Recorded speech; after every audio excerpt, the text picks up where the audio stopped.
The villain. Who? I'm trying to remember what was my villain origin story. Birth. I don't remember. Shut up. Oh. Mind your business.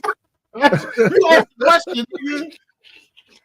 Mind your business. Who am I not to answer the question? Man, I think I was an optimist at one point and shit. I think I was. That's funny. No. That's so funny. I was a kid though, but still. Like, I mean, hey, it's always interesting to me when optimists can't see that they're optimists. Yeah. Yeah. Yeah. And what up, Biddy? What up, Biddy? And that's why I always tent mine with I am a pessimistic realist. Mm-hmm. Not a realistic pessimist. Right. What up, Sean? I'm a pessimistic realist. Yeah. Because I realize how fucking shitty this place is. Like, things don't like you're told coming up in one way or another, whether it's directly or not, that things tend to be okay. Yeah. And to a certain extent, that's true, but things don't tend to just be good. Right. Right. Things and tend also, to be okay. A lot of the people that do tend to lean towards things tend to be okay are the people that things tend to be okay for. Like, exactly. If you live in a first world nation, for you, a lot of the times things will tend to be okay. There's a bottom level of okayness, right? And once you get below that level of okayness, that's when shit is heinous, right? Shit is heinous. But if you go in some other countries that don't really have some of the same things, maybe their shit has been ripped apart through colonialism, stealing of their resources, destabilization of their governments and shit like that. Right. Shit ain't okay for them. No. Shit ain't okay for them. You know what I'm all. saying? And I think, too, sometimes I think optimists are blinded by the fact that they're in a specific situation or environment that makes it very difficult for shit to get super heinous for them. Right. You know what I'm saying? Like it can get worse than it was. Yeah. But it like because you could be on top of the world with the best job ever, making good ass money, all of a sudden you get laid the fuck off. Right? But even when you get laid the fuck off, there's unemployment insurance. There's other you likely have other things. options. You can go somewhere else and work. Exactly. Yeah. You feel me? I think that has a lot to do with that. But I know when I was a kid, I didn't see other places. I just saw this. What was sure. And also my standard for what was dope was a lot less. The bar was a lot lower because I was poor. So if we was eating, hey, we are. Hey, it's a good day. It's a good day. Well, I got two things for Christmas. Hey, you know what I'm saying? Like, what y'all niggas talking about? Thanks. I got 2 pair of shoes this whole year. Man, fuck what? Y'all ain't telling me shit. You know what I'm saying? Right. So that's how that was. It wasn't until we talked about this before too. It wasn't until you got older, you start seeing how other people live. Yeah, and you're contrasting it with their bottom with your bottom, right? Their top with your top, right? Right. And then like if you start doing better in life, or you just start seeing shit that you did not have access to see before, and that's I think they had a lot to do. That's where my shit came in. I started having access to shit that I didn't have access to see or engage in at all, and I went, hey, this is all right. Right. What the fuck? I can't believe I was crowing about that other shit. Like this right here. This right here is the shit. Oh, thanks. You know? It's crazy how that works, bro. It's hard not to. It's hard. 2 things are very difficult for me the more that I find out about the world. It's hard not to feel like an outlier. Yes. And it's hard not to feel, what's the best word? It's hard not to feel to have like the beginning glimpses of a superiority complex. Yes, that's a fact.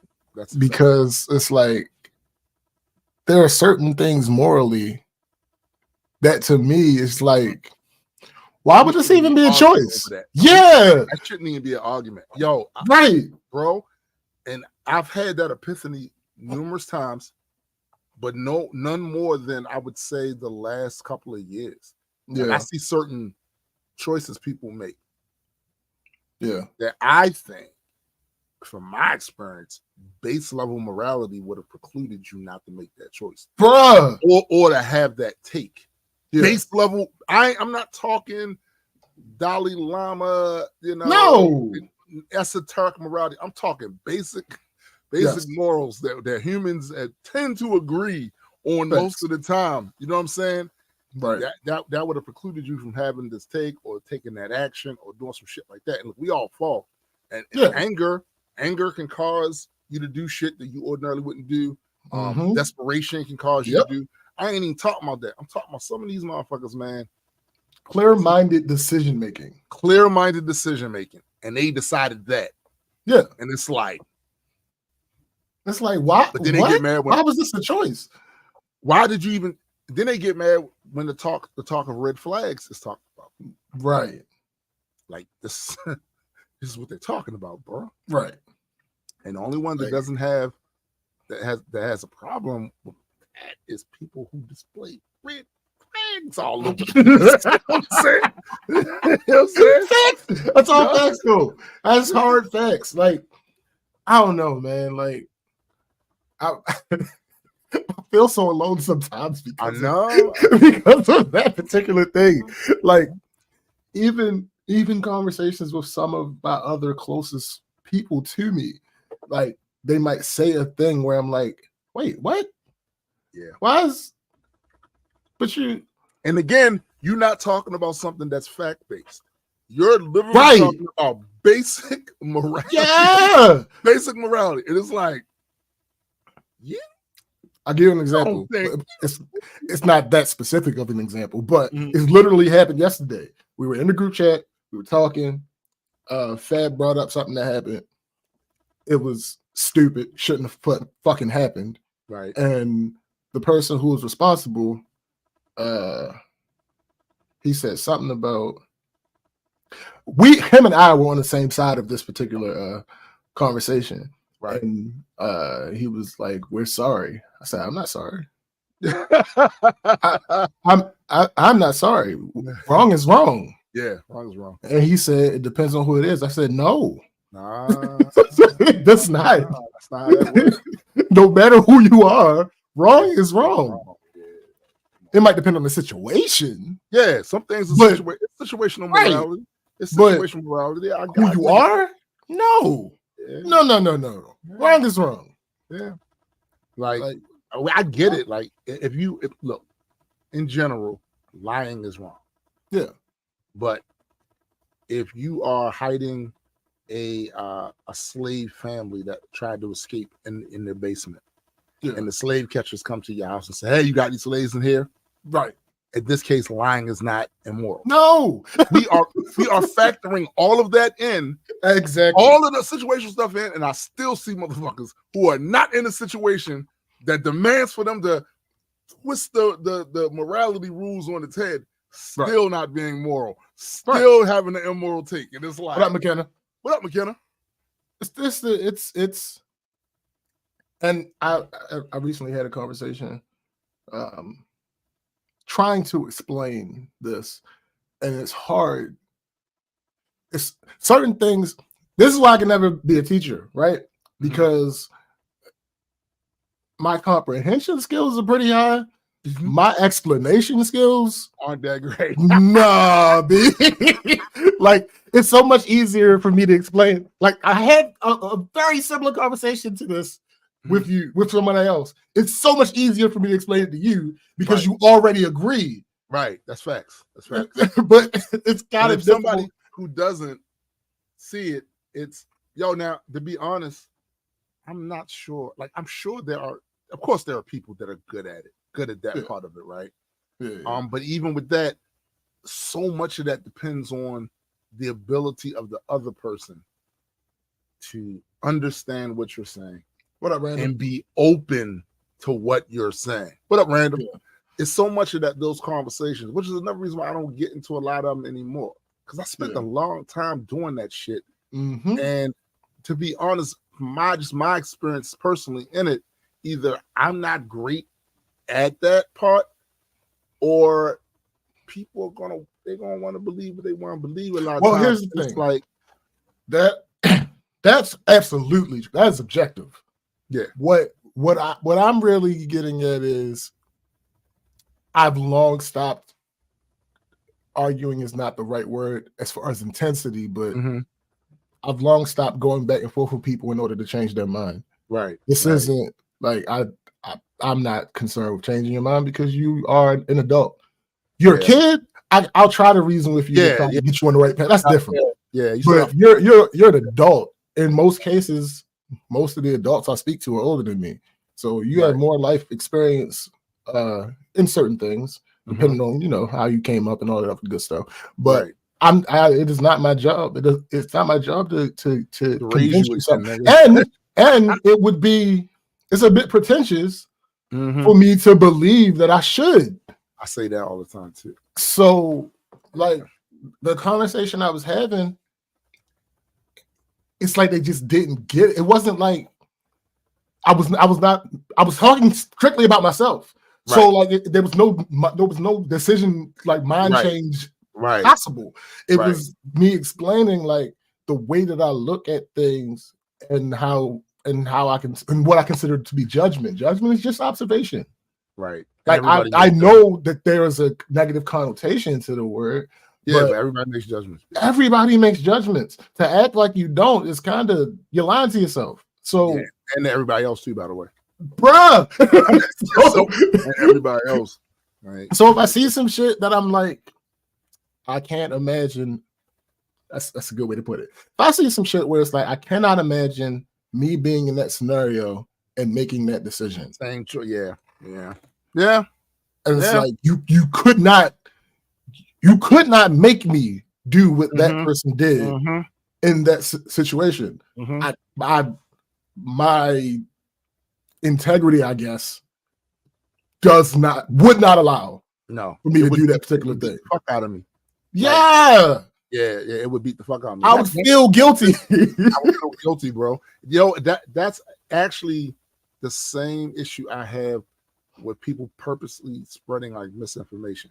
It's like my morality sees that as like literally one of the worst things you can do, particularly if you have a voice where a lot of people, you're influential, a lot of people follow behind, like for you to purposely put misinformation or misrepresent something. It's one thing if you do it by accident, like you generally believe this thing you're saying is true, right? I don't judge you for that because all of us at one time or another have generally believed something that wasn't true. Yeah. But even with that, there's a line, because once you are shown that it's not true, when I see you go back to that same shit, I then make judgments. Yeah, it's an issue. You were shown that that's not true. Right? And you still went back to that shit right there. And this is the other reason why when I see people post willy-nilly shit all the time, right? And I get it. They see it. Ooh. I just always am very cautious about shit I'm willing to share on my public page because of that. Because if I didn't have time to truly vet it, I'm not sharing it. And some people will share it without caveat. One caveat for me, if I'm asking. Yeah. That's a caveat. Like the other caveat is somebody posted going, I don't know if this is true, but I saw this the other day. All right.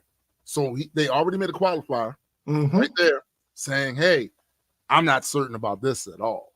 Yep. So that means I'm willing to be wrong about it. Yeah. I'm willing to be told that this is wrong. But I've seen people just post stuff with no explanation, no context, no just bam. Yo, the most innocuous, prevalent one that I've seen is the Facebook is about to start charging people for such and such and such. You need to do this. And Bro, I see that all the time. Why do you think this is the case?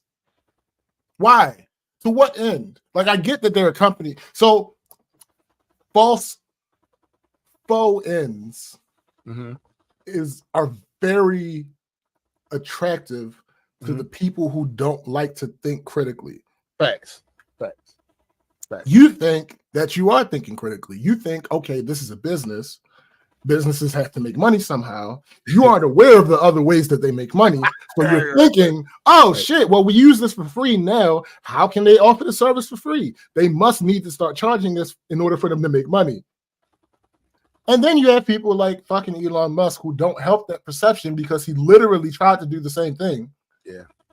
And then they will conflate right over there to what my man Zuck doing over here. But the reality of the situation is a lot of that could have been solved from the jump if you just knew how they made money in the first place. If you knew how they made their money, first of all, they already billions and billions and billions of dollars in, sir.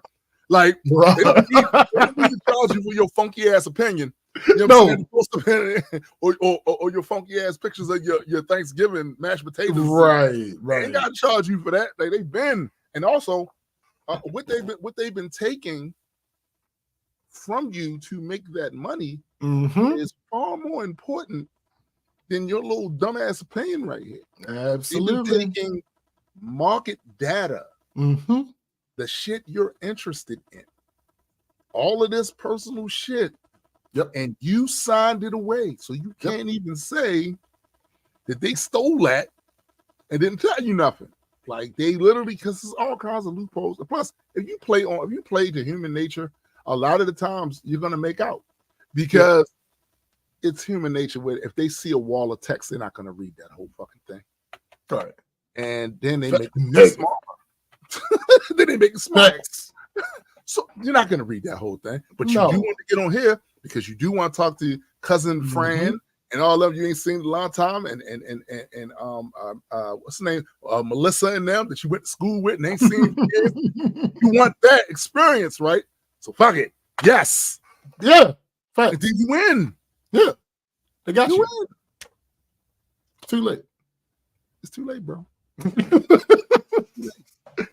I said it once. I said it 1,000 times. Oh shit, it's time for us to really get started. Let me do this intro. No, not at this point. We're well past. We're well past the point of an intro. Well past the point of no return. We damn near 20 minutes in. So yeah, ladies and gentlemen, it's another rousing episode of the Black Culture Geeks. So for those who have not heard, this is our last live show. Matter of fact, let me just get into it. So we've made it to another year's end. To those who don't know, this is the last live BCGz episode for the year.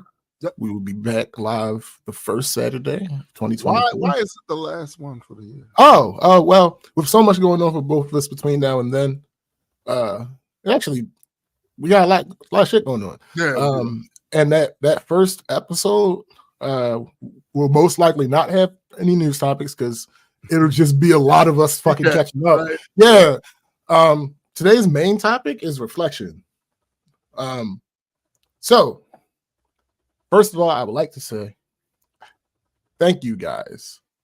I've said this on here before, but this is the longest running, most consistent creative outlet that I have ever had. Thank you guys for justifying it. It's not super difficult to do, but there are still sacrifices that Tim and I both make in order to keep this train running. And you guys make all of that worth it. It's cathartic. It's fun. Yeah. Obviously, a part of that is being able to do it with one of my best friends, but it's also you guys being around, especially those who contribute to the live chat. If I had one request for the non-live audience, it would simply be to comment a bit more because I would like to have a bit more community with you guys. Yes. Yeah, especially after I just looked at the Spotify rap for this year, which we're gonna get into in a little bit. That being said, I feel like I could make my job just a tad bit harder. I have a couple ideas in mind. Here's what happens with changes generally to the podcast when they take longer or don't happen when announced. It's because it's a weekly thing. Right. Right. And there are other things going on in life. It's really difficult because outside of the audio issues that'll pop up every now and then, we mostly have everything dialed in with the show. Yes. And certain changes would require testing in order to be implemented. Facts. So, and that would take more time. On top of that, as some of you, a very small percentage of you may have noticed, Tim is the editor-in-chief of this comic book company that's pretty damn good. I'm laughing at Verm over here. Verm said, SPJ hiding behind the mic. As you can see, my viewing window is not that large. I never brought that up. I never explained why. So the reason why my view is so zoomed in is because Chrissy and I not quite rearranged, but like I moved some shit around in this corner. Right. And one of the things that I did was move the desk further away from the wall because now I have so much space back here. The problem with that is this room is still only in 3 dimensions. Facts. So the camera can't be but so far back. Far back, yeah. Yep. So that's and it's in a weird situation where like I've moved the desk far enough away from the wall that the 16 would show stuff I don't want to show. Right. So I have to use the 50, but the 50, I can't move the camera back any further. Yeah. So I'm kind of in this stupid situation. I can do. That's all I can do. We can knock that wall out. No, we can't knock that wall. Listen, that wall that you got right there. No, we can't knock that wall. That's a load bearing wall. We can't knock this down. We can't. Oh, damn. This particular wall cannot come down. No, but what about the other wall on the other side? Oh, you got your TV up there. We're not. We don't need Mr. Gorbachev to do anything. We're fine. We're fine. So James Davis knocked down this. So. Oh, the comic book. Oh, so yeah. Yeah, Tim has a situation where he's the editor-in-chief of a comic book company, and that's encompassing. What up, Discord? Yes, it is. Discord. Well, I can't Verm because I don't own this place. So you just put it. If said just put a beam in. So I know some people might be thinking, okay, I'm the producer of the podcast. What does him being the editor-in-chief have to do with that? Well, I do a light bit, just a little of consulting. But more prevalent is the fact that I'm one of the people tasked with giving him something to edit. Yes. So that's kind of yes. On top of that, as clearly somebody has noticed, based on a different Spotify rap than the one I referenced earlier, I've been ramping up on the music thing this year, so that takes a lot of time. But I think I'm slowly about to start entering a space where life might be a bit more organized. I will say. So that should have because sounds good. We'll see. Right. So that should be that should help a little bit. Tim, do you have any personal highlights and reflections from the last year that was Black Culture Geeks? Yeah, sure. I have a few. One of the things, of course, is like SBJ just said, this has been the longest running, well, for him, content, but for me, podcast. Right.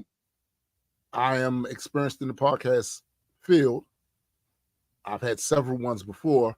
A lot of those tapped out at like the 10th episode or some shit like that. Some of them with different formats than this, but podcast nonetheless. This has been the longest running podcast I've ever been in, the most consistent. And I would argue, other than Geeking Ain't Easy, the most brand consistent, marketing consistent one. So as a result of that, I'm proud of it. And when we do have our Saturday morning show, I make sure that I'm mentally prepared for it, because I during the course of the week, shit happens and can knock you off your game. This was one of those years, right? Yeah. A lot of things were happening this year, going on this year. And sometimes it was a struggle to be able to make the Saturday one. Nigga. The shit that was happening during the course of the week. We got it. One thing for certain, though, I would say that a great percentage of the guffawing I've done in 2023 has happened as a result of this show. Facts. Either certain topics we're talking about, or you guys in the comments. Like, y'all, you probably don't even know this about yourself, but some of y'all funny as a motherfucker. Nigga. It's exceedingly entertaining. Right. Exceedingly entertaining. So the other thing about it's a lot of things we wanted to do with this show when we first started it. I feel like this year, we came a long way into doing that. Absolutely.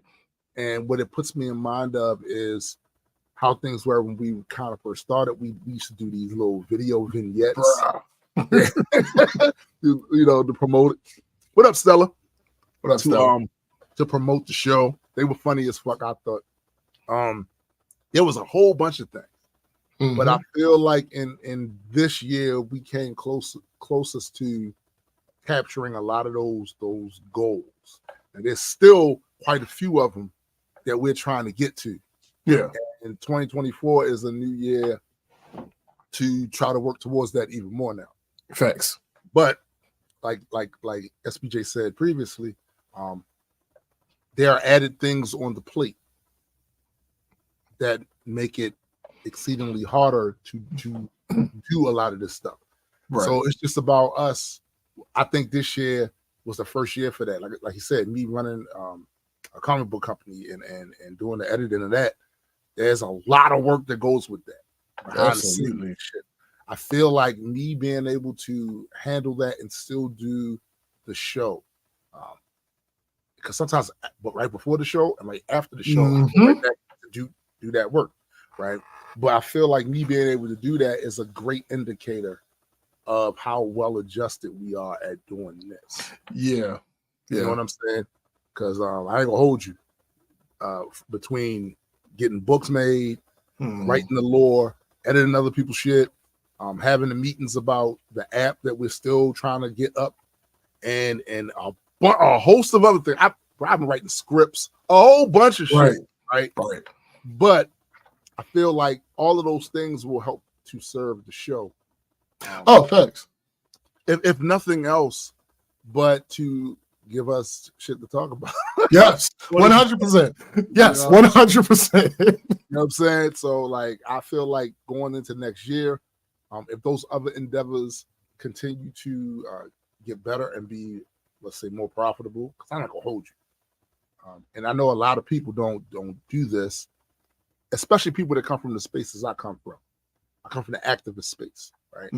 So for a lot of them, they feel hesitant to talk about their other endeavors that could get their goals to get the money. They always want to throw a caveat out there, like, well, yeah, because we're doing this because, listen, I love comic books. Yeah, I love comic books. I love podcasting, all that. I also like money. Facts. And if my creativity can fund my lifestyle, nigga, that should be everybody's in the creative space's goal, right? Yep. There's no shame. There should be no shame to that. No. My purpose for Majestic Comics has a lot of goals with that. One of those major goals is to make it profitable so that everybody involved with it can eat off of that. Right. And we can offer opportunities to other people to be able to eat off of that creativity. Like that's a big goal, you know? Yeah. And same with this, Black Culture Geeks. It is still one of my goals for us to be somewhat tropical doing this goddamn absolutely a couple episodes where y'all see in the background and shit like palm trees and water and shit. We doing the Black Culture. That's still on the table. That's still on the fucking table. Other than that, though, I just say that in 2024 we're gonna continue to do what we've been doing and possibly elevate it even more. So yeah. So for my personal highlights, I feel like the sheer time capsule element of the show is a big one for me. I was looking through some of my old notes. I'll explain why in a couple minutes. I was looking at some of my old notes for the show. That's the main reason I type my notes in Google Docs, by the way, because it keeps all of your history. That's a fact. This year chronicled my relationship with Chrissy. I went through the final stages of this whole group trip planning thing, and coming out of that, his villain origin story. I mean, hey, listen, the dissolution of one of my friendships. Apparently, I guess I don't fucking know. This is happening. All this is happening, even when I'm not the most transparent on the show about it. Right. And I just hint to it on the show, but anybody who is involved or me listening back will know exactly what I'm talking about. Exactly.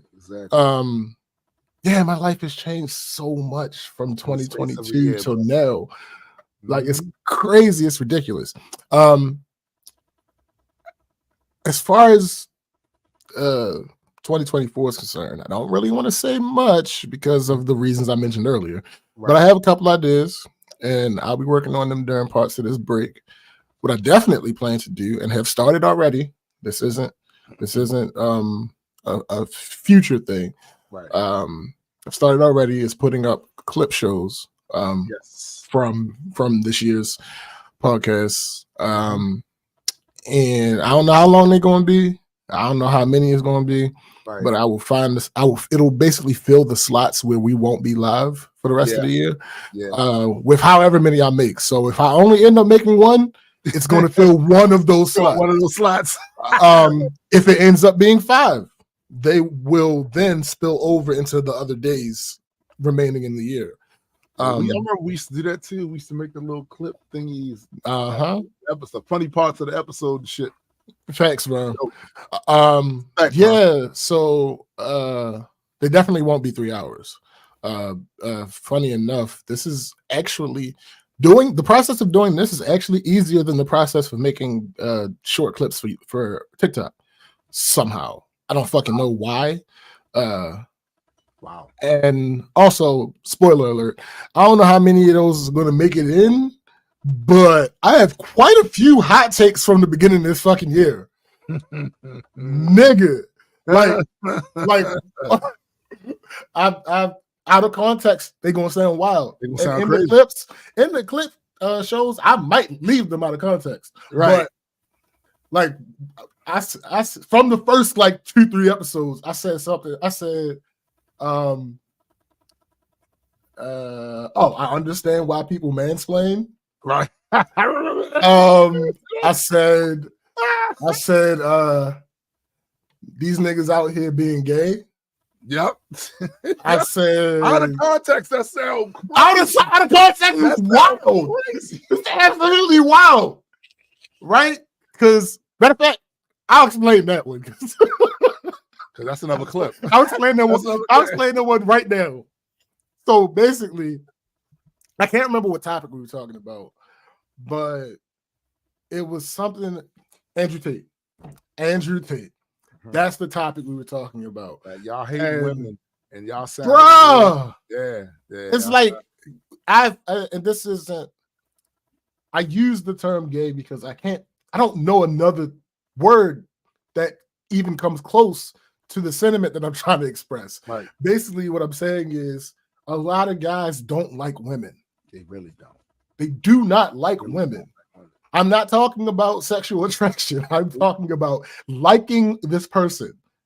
And they be using all right, so if you have ever been out there in the field of love, dating, getting into relationships, you are going to have a bad time at some point. Absolutely. There's some point where you just hook up with the wrong person. It might happen quite a few times. If you out there, if you sitting on the porch and you scared to talk to women, then that shit probably don't happen to you. But if you somebody that's out there and dating actively and getting in relationships like that, you're gonna have a bad time. They use those experiences, to color all women. And then when you tell them, yo, that's really cap what you're saying, they want to assume you ain't been you ain't been through, nigga, I have a baby. Bruh. You ain't Facts. And I ain't running around here doing that shit. No. So, man. And then like the one dude, I can't remember if it was Shapiro or who the fuck it was talking about the only real way to not be gay is to be an incel. And I saw that. I can't. I like women. I'm sorry. Sorry, not sorry. Bruh, the vast, I would say the percentage of people that are my friends or closer associates, women outweigh by a pretty decent margin.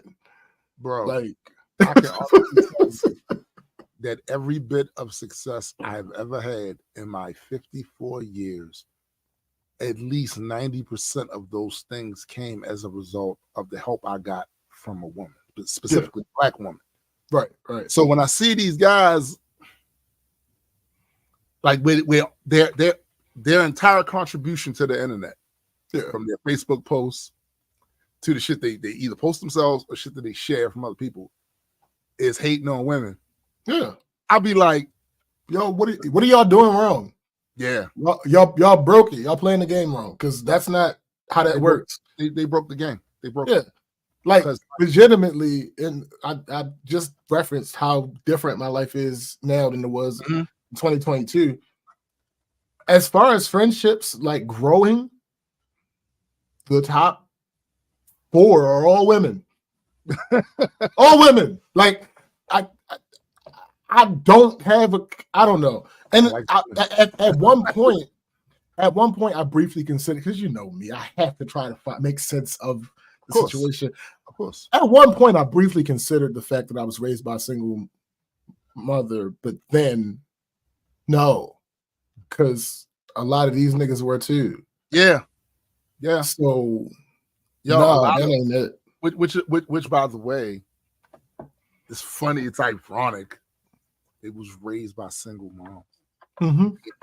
In at least some of those cases, the men were irresponsible. Nigga! It was supposed or even though the man may have been having let's say, because there's a percentage of them where the women made it damn near impossible for the man, or made it very uncomfortable for the man, and they still didn't say, I don't give a fuck what you do. This is my kid. I'm still be, because that's what I said. Right. And I don't see myself as any more special than anybody else. It's about the will. Yeah. I refused to not be in my kid. I don't give a fuck what you do. I don't give a fuck what you say, what you try to do, who you call, who you get. I don't care. Ghostbusters. Facts. Facts. I don't care. Like, you are not going to cut me out of my kid's life. I don't give a fuck what. If I got to keep going back and forth to court, which I did, back and forth, back and forth, back and forth, back and forth. They didn't help, by the way, for a long time and shit. They made it more difficult and shit. But none of that mattered to me because I cared enough. So when I see the person that raised y'all, made sure y'all ate, made sure y'all went to school when y'all supposed to go to school, that looked out for you in so many different ways that you can't even chronicle it You can't even write down on a list of how many ways they helped you, only to have your maggot ass get of a certain age and then run them down is crazy to me. That shit is crazy to me. It's crazy. Absolutely ridiculous. Crazy. I don't quite understand. Like, part of it is cognitive dissonance, right? Because I personally, a Boondocks reference. A pimp named Slickback don't do shit for the homies. Let me reiterate, don't do shit for the homies. Listen, I love my male friends. Outside of that, there's not a single thing in my life that I do for the gratification of males. Facts. Not a single thing. Facts. Not a single inkling in my mind of, oh, what's such and such going to think if I... Nope. I don't give a fuck. I'm not here to impress you. I'm not here to show out. What are you really don't give a fuck. I don't care. Bro, those days when that's when you was a kid on the playground and you gonna do this flip, show them you can do a flip. Right. I have a girl, I don't give a let me tell you, as more evidence to back up what you're saying, bro. Most of the times my life has improved because of a woman in it somehow, whatever the relationship was. Right. Could have been romantically, friendship, a co-worker, boss, whatever, right? I look back on my life now, and then look back on it back in the day. And I think to myself, damn, this all right. It ain't perfect, but it's all right. Right. But guess what? A lot of this does have a lot to do with women helping me. My whole music career, at least the last, I can make an argument the entire one, but if we even just talking about the last 12 years, right? My wife has been instrumental in that behind the scenes, making sure I know the proper way to monetize my shit, right? Making sure I know the proper way to market some of this shit. Just the administrative things, like that's why I've often said, Tombstone, the dead man's not one person. Correct. You know what I'm saying? Like, I'm sorry, but I don't owe these niggas nothing. You know what I'm nothing. Facts. Fuck out of here, man. That's a good way to go about it, bro. Exactly, bro. Exactly. Same. Yeah, man. Like, and it bothers me. It really bothers me. Like, there are obviously things in life that I don't participate in that I understand. This isn't one of them. This ain't one of them, don't bro. Quite get it. Like the vitriol, the level of vitriol. I don't like you. Are you really? I get it. You could very well be that hurt, but I don't think your reaction to that hurt is appropriate. Yeah, we've all been hurt.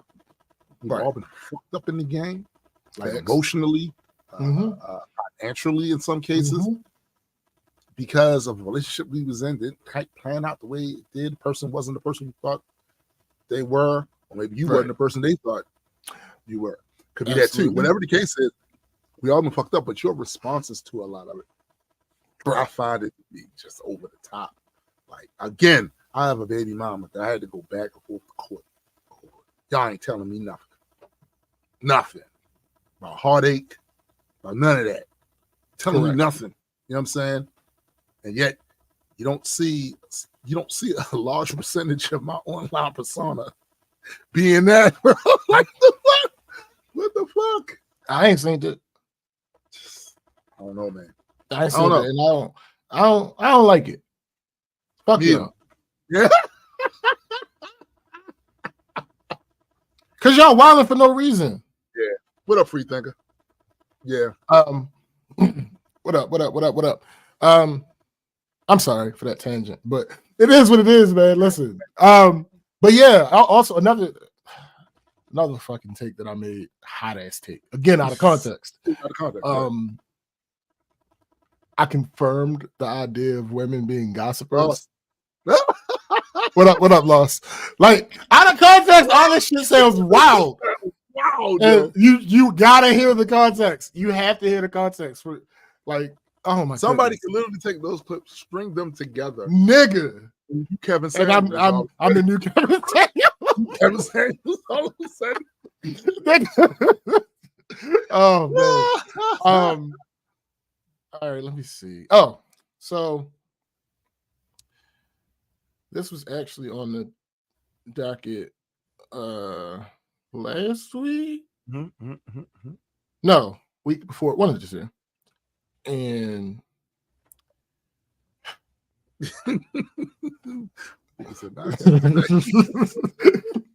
so the Hollywood Reporter. Now, I don't ever go to their website, but I do follow them on YouTube because they put out like 1 to 2 minute videos about things happening in the industry. Right. So, like, if it's it might be a movie I'm interested in, or an actor or director that I'm interested in, or whatever the case may be, and they do a little quick, concise piece on whatever the situation is. So I think it's an effective way for me to consume news about a topic that I'm interested in. So I followed them. Right. Well, I went on Twitter. I don't follow them on Twitter, but I had seen a thing that had been going on, and it's about Nia DaCosta. Okay. So, also before I get into that, I find it so interesting.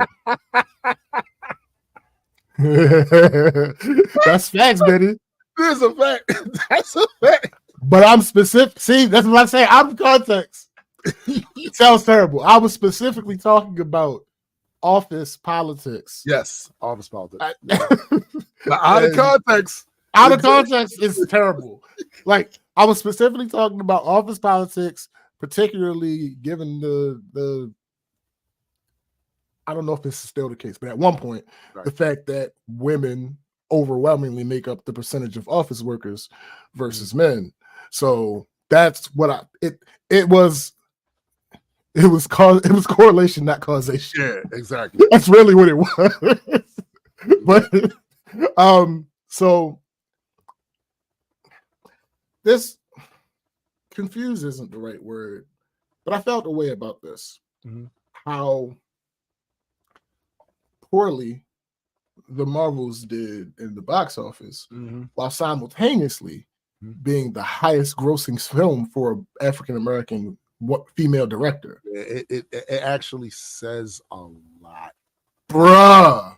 There's a deconstruction right there, because for the record, I'm to let y'all know, I didn't like it.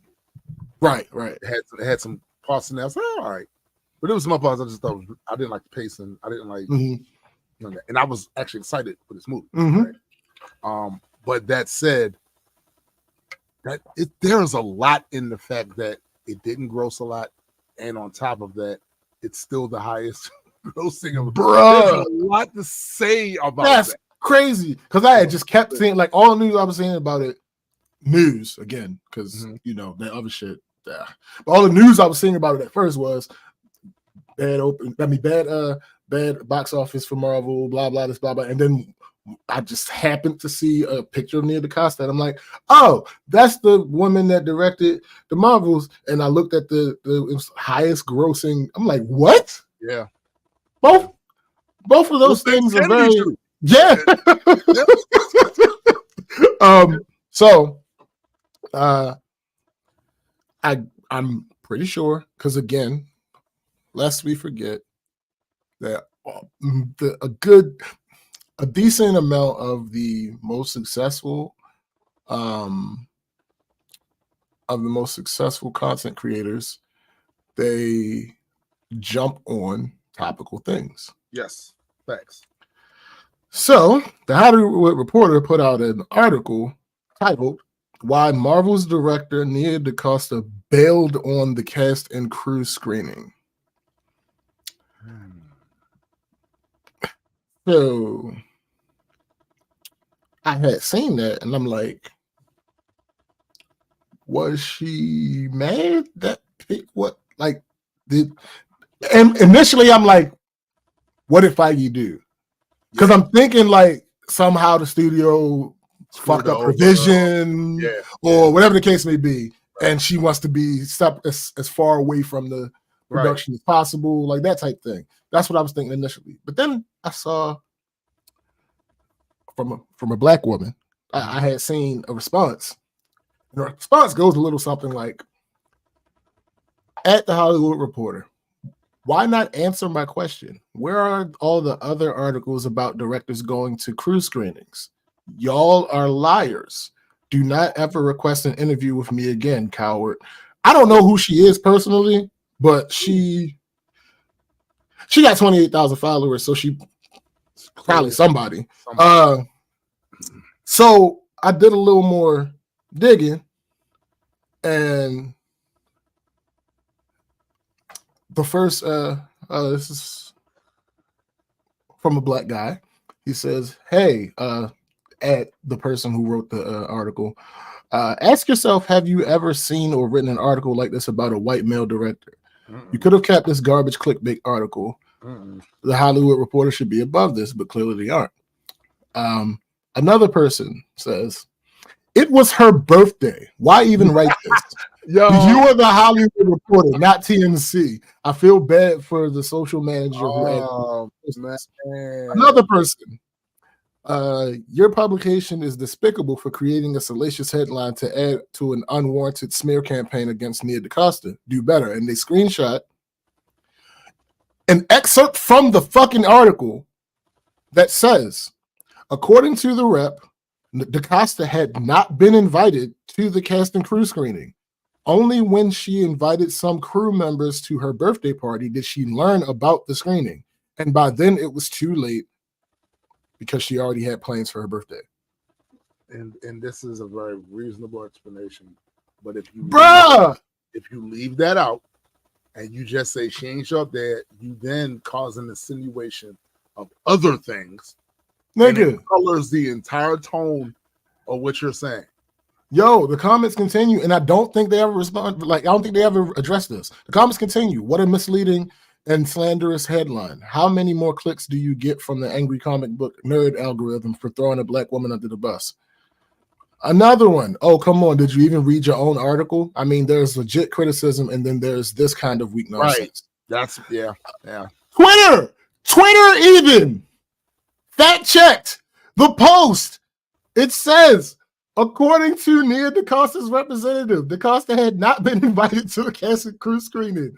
Only when she invited some crew members to a birthday party that she was having the same day did she learn of the screening. And it sources the Hollywood Reporter article. Oh my goodness, bro. As the fact check on Twitter. What are we doing? Well, this is also part of the reason why, too, I think the movie didn't do well. There has been a sustained slanderous campaign against Brie Larson for years. That's a fact. At this point. And some things about certain narratives, if there's a machine out there that creates them and perpetuates them. And once they get going, they stay. Yeah. And even people who weren't susceptible to the initial creation of the narrative, they hear it and it's so ambient, they take it as a given. Oh, this is gonna be bad. We're not actually talking about the movie Verm. We're talking about the insidious and slanderous way people are addressing. Yeah, that's why I initially stated I didn't like the film. Right. And I was excited to see the film. I didn't like it. Right. I didn't like they didn't get to me, they didn't give me enough of the villain to make me dislike the villain or feel any way about the villain. To be honest, like it was things that I definitely would have handled written just as a fiction writer. Things I would have handled way different than that with what they're doing. Like they tried a few concepts that were a bit high-minded, and that's cool, but it never really. But it's not like there was some badass parts. Absolutely, right. Shit, Photon did towards the end, badass. But I should not be more excited about the extra credit scene. Wait, hold up. I gotta push back on that part because there have been some amazing fucking post-credit scenes. They are, but I absolutely was more excited about after watching movies that I liked. Yes, that's crazy. Absolutely, nigga. Give me one. All right, hold up. Let me take that back. Because I was more excited about seeing Thor's hammer at the end, bruh. The one movie that it was then, yeah. So that's facts. The beginning of Fury's big week when he came out, so it started talking about the Avengers. Yes, I love Iron Man 1, but nigga, that's true. So they've done it before. What up, Nessa? Yeah. They've done it before, not always. A good portion of the time, yes, the movie is more exciting than, but a couple times they've been able to pull it off. It shouldn't be the most. This time it was a negative reason. The greatest scene in the movie. Yeah, so this time it was a negative reason. Yeah, absolutely. And I think, because in my mind, there's enough truth about how bad that script was. Yeah. To mix with already the people. Yeah. They already thought about it.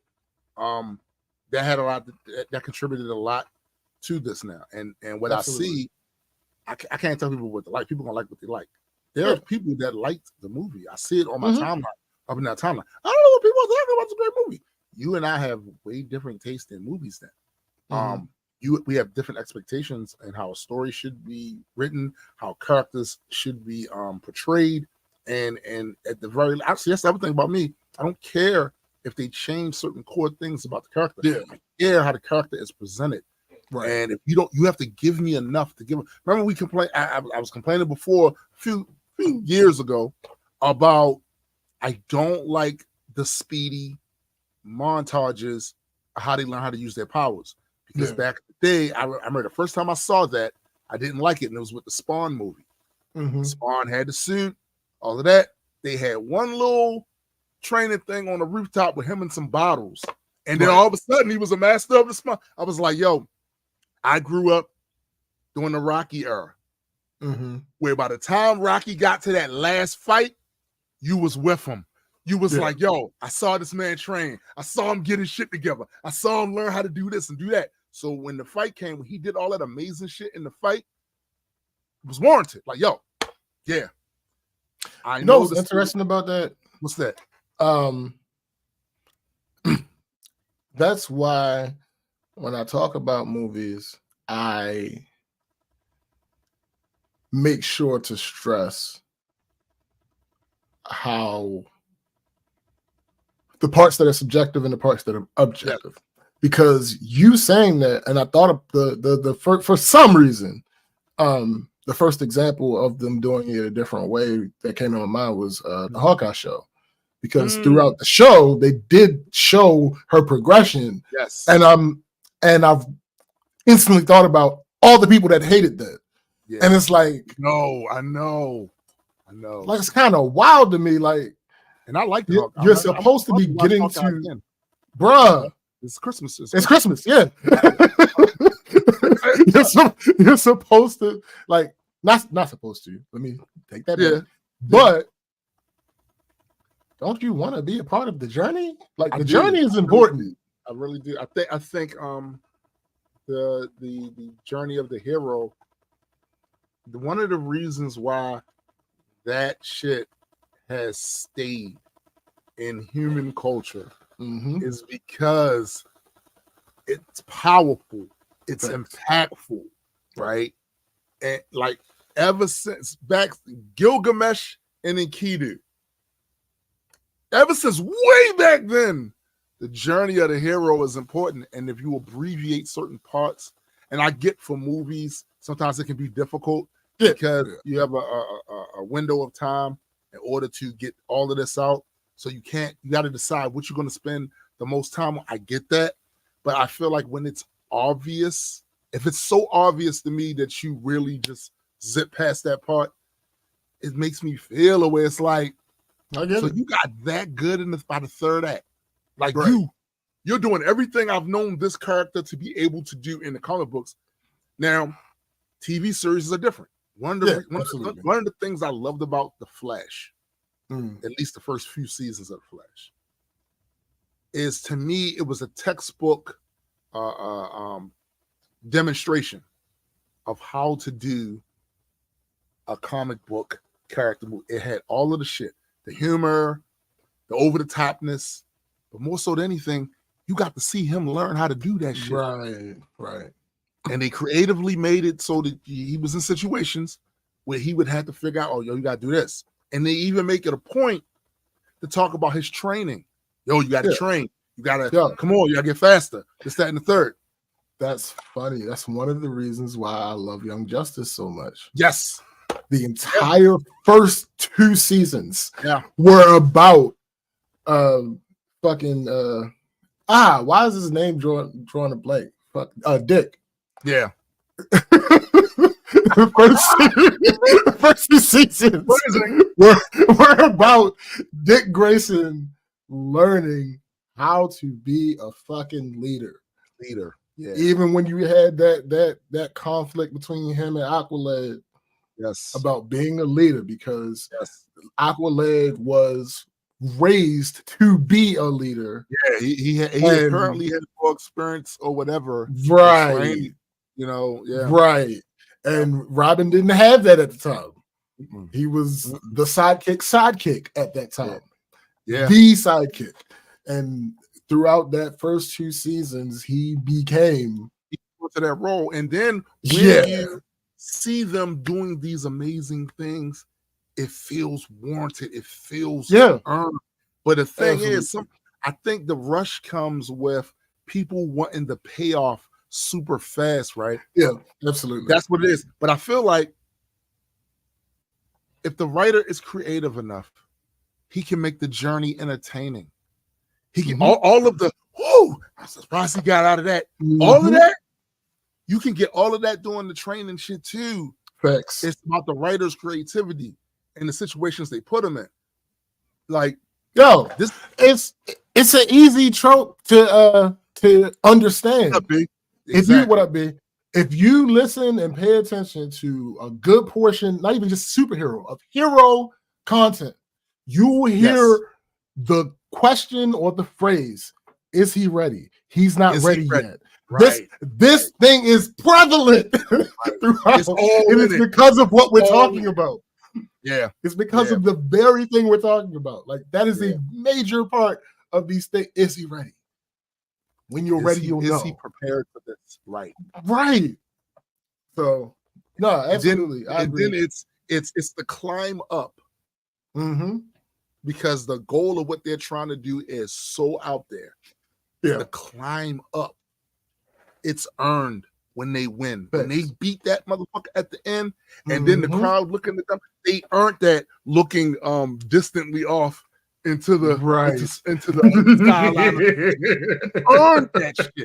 They earned it. Thanks. I'm saying. All right, let's get into these weeks. These weeks. Let me start by saying week. This guy's ass. First things first.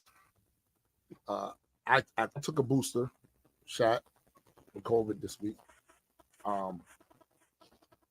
That motherfucker laid me down for like 24 hours. Like, and it didn't wait either. Typically, what happens is the last one I had, the day that I took it, I'm good. It's not till I wake up the next day, like, I feel like shit. Right. This time, a few hours after I had it, I was like, I feel it. It's starting to. So I'm down for like a day. What I wanted to do was put out a bunch of tier rewards, mail them out. I wound up getting one. I said, I'm sitting down. Sit my ass down. Right. Sit my ass down. Right. That's gonna wait. And the reason that I really wanted to get more of them out is before I leave to go on this trip. Thursday. It's upcoming Thursday. I want to make sure I got a lot of those out, right? Because I'm gonna be gone for a week, and I won't be shipping anything out for that week. You know right. So I really wanted to do that, and I still can do it. I still got time to do it, but I had to take that day. I had to take that. Mm-hmm. That shit was ass. It was ass. The one thing that I really wanted to talk about as far as my week concerned is one time on this show, I came on here and I told all of my folks, all the people that watch the show, that's not Generation X. Right. Do not vote for Generation X politicians. Mm-hmm. They're horrible. I'm Gen X. I'm Gen X. Right. So what put more of a point, a sharpened end on that point was my experience this week. So on Facebook, because I've been liking a lot of nostalgic stuff, you feel me? The algorithm saw fit to share a group on my timeline, Gen X. Yeah. How did they share it? In a way that they knew would get me to be interested. Memes about cool nostalgic shit from back during the time. Music, the movies, the cartoons, the toys, all of that stuff. And it's like when you see it, it's like you're from my generation and this stuff, your childhood is just presented up there, right up there. It's like, yo, that's what we're gonna be talking about in this group. Oh, I'm with this shit. I'm with it. Go and join the group. And like a lot of groups, that was your first mistake. Yeah. Oh, indeed. And like a lot of groups do, now a lot of them have these prerequisites before they accept you.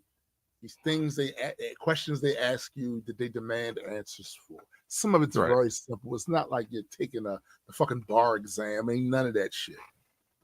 It's simple things, and then they introduce you to the rules.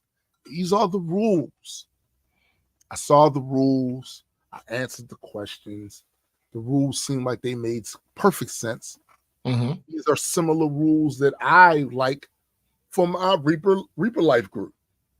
Very similar. Oh, okay, dope. They accept me into the group. I'm thinking I'm going in there. And look at all of the memes and stuff. We could talk about the malls. You know, I'm reminiscing about mall culture a lot recently. All of this shit. You think you're about to enter Valhalla? I'm thinking about to enter Valhalla. Turns out, no. No. It was a boomer fest. Now, let me explain something to you. Yikes. Inside this very group, there were millennials and Zoomers. Mm-hmm. Of course. You know why? Because the 80s were fucking cool, man. 80s culture was cool. And guess what? A lot of these millennials and these Zoomers, they either got introduced by watching older films or some of the newer films try to integrate 80s culture in there via music and all this other shit, clothes, all this other shit, right? So they're interested in it. They're nostalgic for it, even though they never lived it, right? That's wasn't, but they're interested in it. And I think that's fucking dope, honestly. Right.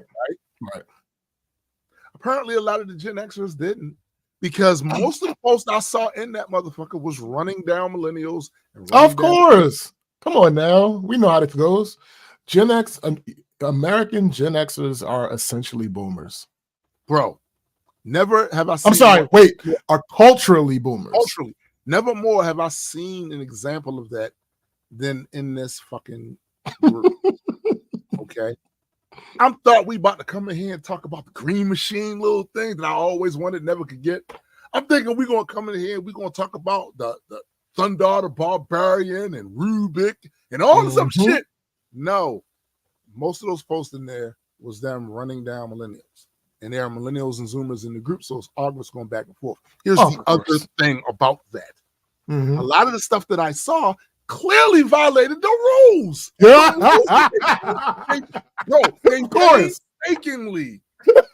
Painstakingly made you look at these rules before they accepted you in the group. And I ain't see not one of men coming in that motherfucker to regulate, to take posts down, none of that shit. I was in this group for 2 days. I got the fuck out. Right. Here's the thing, y'all. Some of the stuff that I'm starting to come to the realization of, if I feel like if we can warn this next generation, maybe they don't have to be that.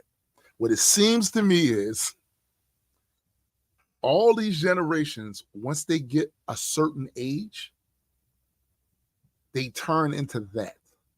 It happens. The Gen X, those of you that are Gen X, stop me when I'm lying. We were rebellious.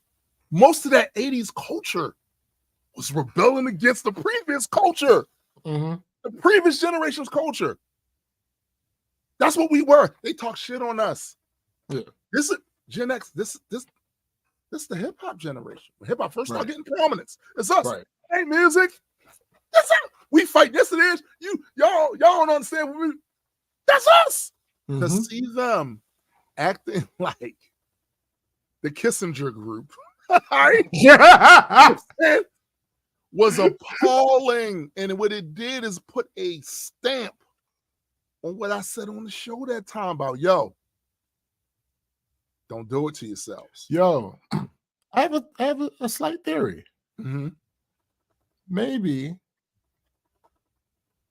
the reason that we don't realize that this is a fate for all is because generally when we're old enough to realize but still young, people 2 generations above us, it ain't many of them left, and we don't run into too many of them, and the ones we know tend to be cool. Right. So maybe it's that type of thing. Right. I don't know. It could be, bro. Whatever it is, though, we have to, if you really care about this next generation, and if you got kids and don't tell me you don't care about the next generation, fuck you. If you got nieces and nephews, and you don't care about them, fuck you. You're bugging, because they're going to be part of that. Right. Maybe we need to, maybe some of us, those of us that see it, see something, say something. Bruh. Like, don't be that. Listen to me. Listen. All those millennials and those Zoomers wanted to do was be part of the conversation. They wanted to go and learn some shit too. Like, that's crazy, right? Facts. They maybe they heard an 80s song on the soundtrack of a TV show they watch, or a movie they saw. And then they saw a meme that reminded them of it. And they said, hey, join this group. This is your chance to show them how really cool, because it's hard to explain if you weren't there what Star Wars was. You can see the popularity years later. You can know that it's a thing, but to have existed during the time when it was everywhere. Every late night show talking about it. Anything that's culturally relevant mentioned Star Wars in it. It's hard to get that if you weren't there for that. But you know what you can do?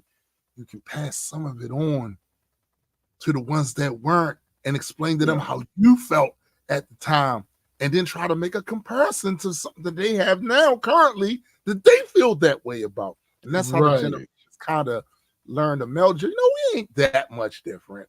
Right. That much different. Instead, what I saw was trash. And all it did was reinforce what I said on the show those many episodes ago about do not vote for. They are boomers. They are 100% that mentality is there. I can't believe y'all the same motherfuckers that was humming along with me. I want my MTV. I can't believe it's the same people. I can't believe it. I can't believe it. But eventually you will turn into what you despise. Eventually. And it sucked, man. It really did. So I guess now when I want to reminisce about the 80s mall culture and the arcade games. You need to find a millennial group. I gotta find a millennial group that does it. I gotta find a millennial group because if I go into it, no. And I should have known better anyway because it named itself Gen X. It could have been the 80s group. That 80s. You know what I'm saying? It could have been that. It could have been that. But no.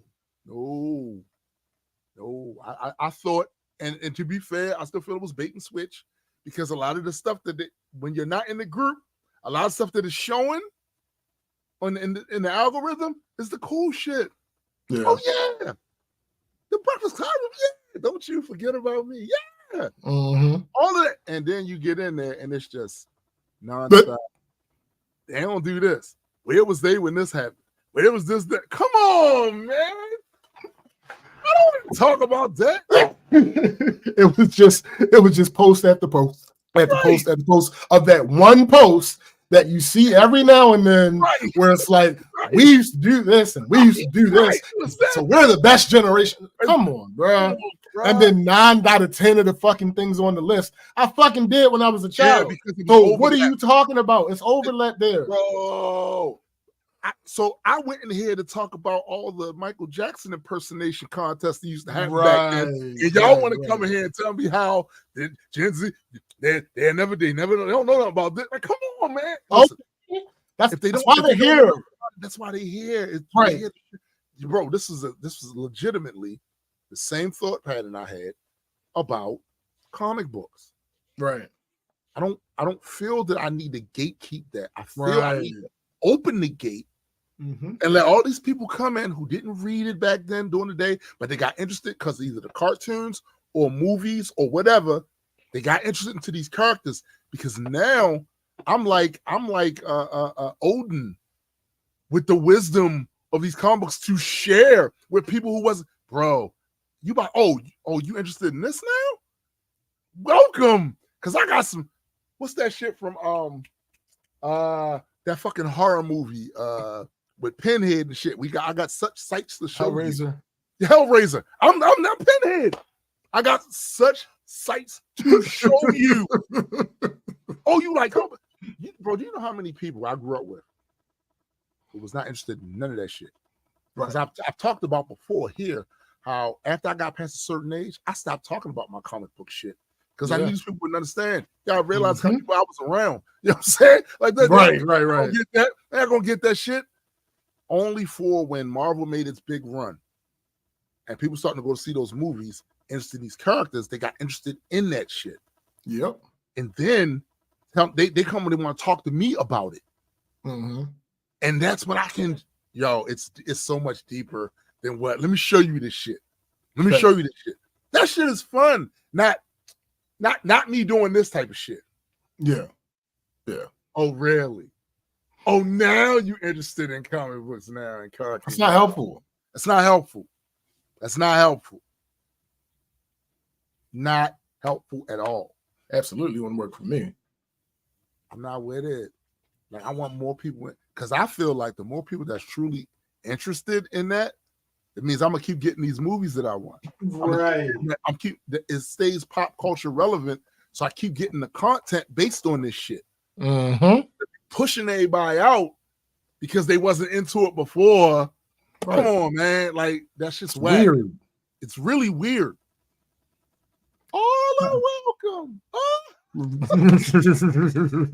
Fuck that. Fuck that. Oh, you never read comic books before, but now you kind of interested in it now? Check this out. Right. Not that bullshit I saw in that gym group. What the fuck is wrong with people? So it's crazy, man. Like, and then the idea. Again, we talked about this before. Your social media capital you spending it on. This. Is that it for you? Right. Come on, man. Please stop. Yeah. Please stop. But other than that, of course, I was preparing for this trip. Making sure my bags is packed. Getting all the shit that I need for that. Looking forward to it. That's actually one of the reasons. Of course, like we said, it's a lot of shit we got going on That's why this is the last episode. Right. Yeah, so we're not gonna, like you said, we're not gonna have any news stories when we come back. It's all gonna be recap. It's all gonna be recap and shit. But yeah, man, that's my week. All right. So this is the week for some reason. I guess he said, I feel like it's just that, especially on Facebook, people like us are quiet while the boomers are very loudly repeating their opinion. Oh, sure. That's a thing. That's a thing. Mm-hmm. So this week, I don't know why they do it this week, but I'm assuming it has to do with people giving people time off. I generally don't assume that companies are doing the right thing, but I have to assume because nothing else makes sense. I can't think of another reason. Right. But this is the week where the companies put out their wrap-up content. Mm-hmm. And I have something to share with you guys. The first one is our Spotify wrap-up for the Black Culture Geek Show. Top episode, somehow. I always thought, and this has been the case in the past, and our top episode of all time is one of these. I always thought that with an episode title that was A, topical, and B, specific, you would get more people. And again, that criteria does apply. That criteria does apply to our number one most watched episode of all time. It does. But for this year, our most watched episode was Grab Bag. Like, which isn't specific about anything. It was streamed 177% more than the average episode. Wow. Let me see what else you got. New fans. 78% of our listeners on Spotify discovered us this year. One of the 8% of the new listeners became listeners. Again, on a vague ass title, this episode was called Sick of This. Somehow. We were streaming 18 countries this year. Of course, the US was the top with 86% of the total streams. The most new listeners are from the Philippines for some reason. And that's something. Yeah, it's interesting how these things work. This surprised me. It says the top listeners. The people of the listeners, the top podcast genres that they tend to listen to are number one, comedy. Number two, society and culture. And the one that really surprised me was number three, sports. Yeah, that's weird. We don't even talk. I don't get that one. I don't get that one. Keep going. Another surprise to me. So I will stop saying this because I always throw this caveat out there. I'll absolutely stop saying this. Our listeners' top music genres. Number one, rap. There was no way you could have convinced me that was the case. But yeah, number one, rap. Number two, pop, which I kind of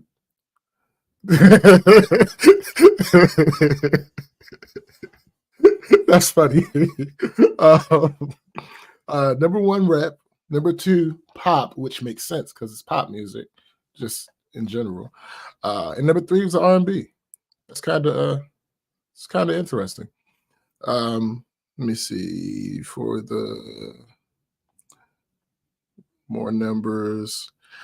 I don't know how many we got, but our overall rating apparently is 5.0 out of 5.0. What? So I don't know how many people rate it.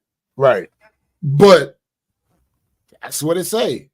So I bet it doesn't give me the amount, but it just said, yeah. So the next number, this is the year we started doing, well, that Spotify released the feature that we started doing video episodes for the Spotify. That's true. That's very true.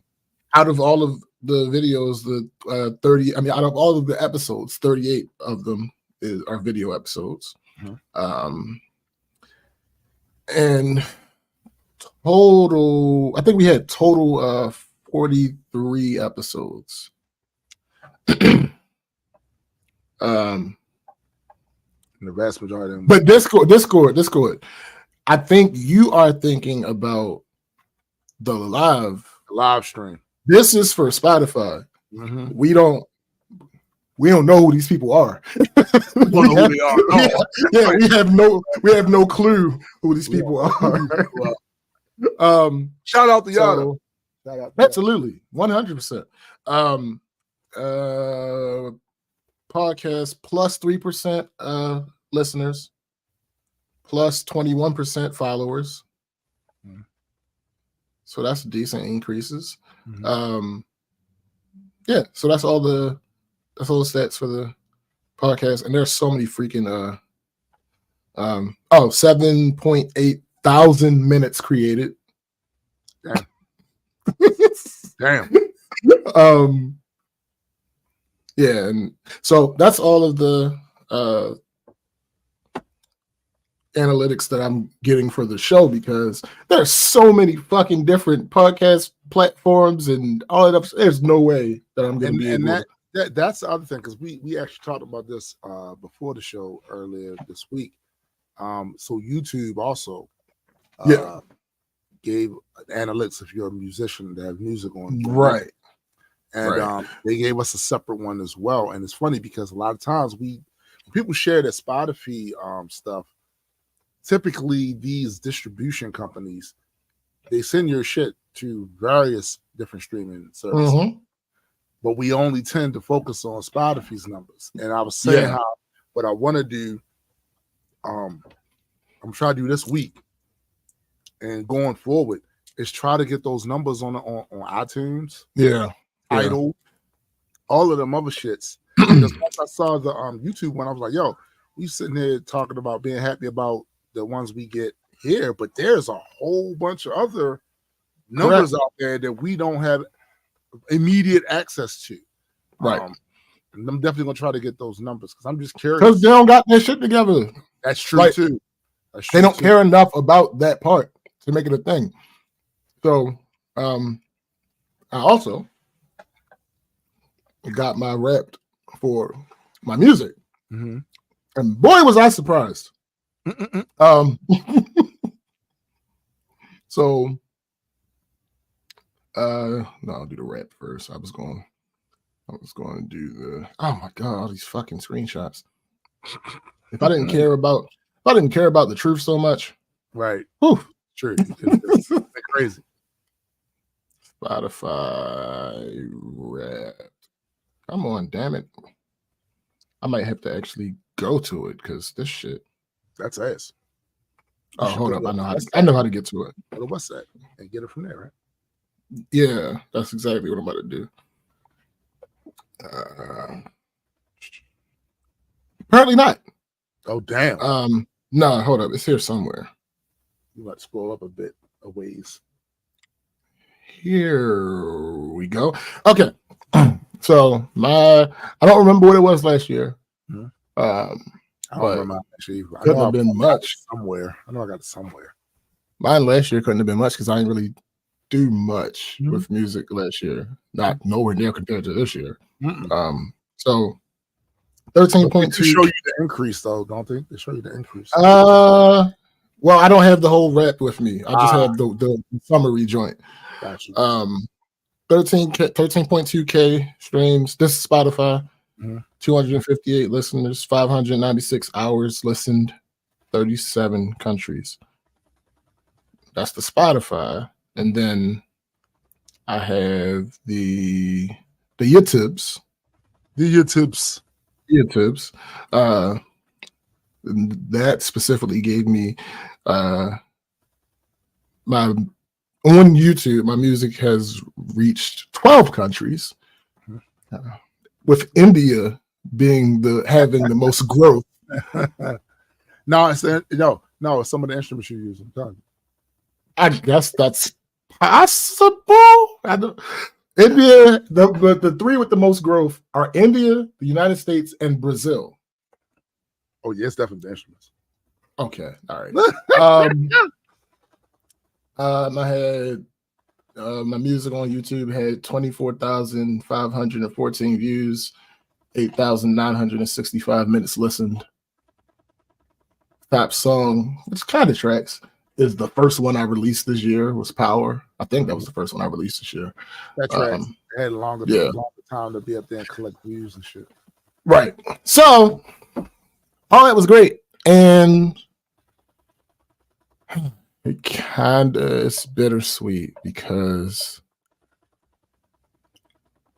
I know I now have a reason to be as consistent or more consistent next year. That's the bitter part. Exactly. That's the bitter part. You see the growth. Nigga. To be less this next year than you were this year. Right. That won't contribute to your growth as much. So right. So yeah, I have to be just as consistent, if not more. Mm-hmm. I appreciate the growth because clearly. All right, so next up. My old doctor is still at it. What? In the latest episode of I Fucked Up and Want That Old Thing Back, my old doctor has now my old doctor has now sent me an email.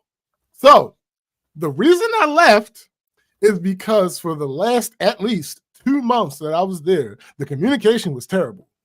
Oftentimes, I couldn't get anybody on the phone. Since I've left, I've gotten phone calls. I've since blocked the number, letters, and now emails. And I've reported them as spam. Leave me the fuck alone.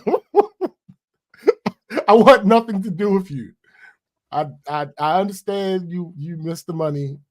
Nah, fuck that.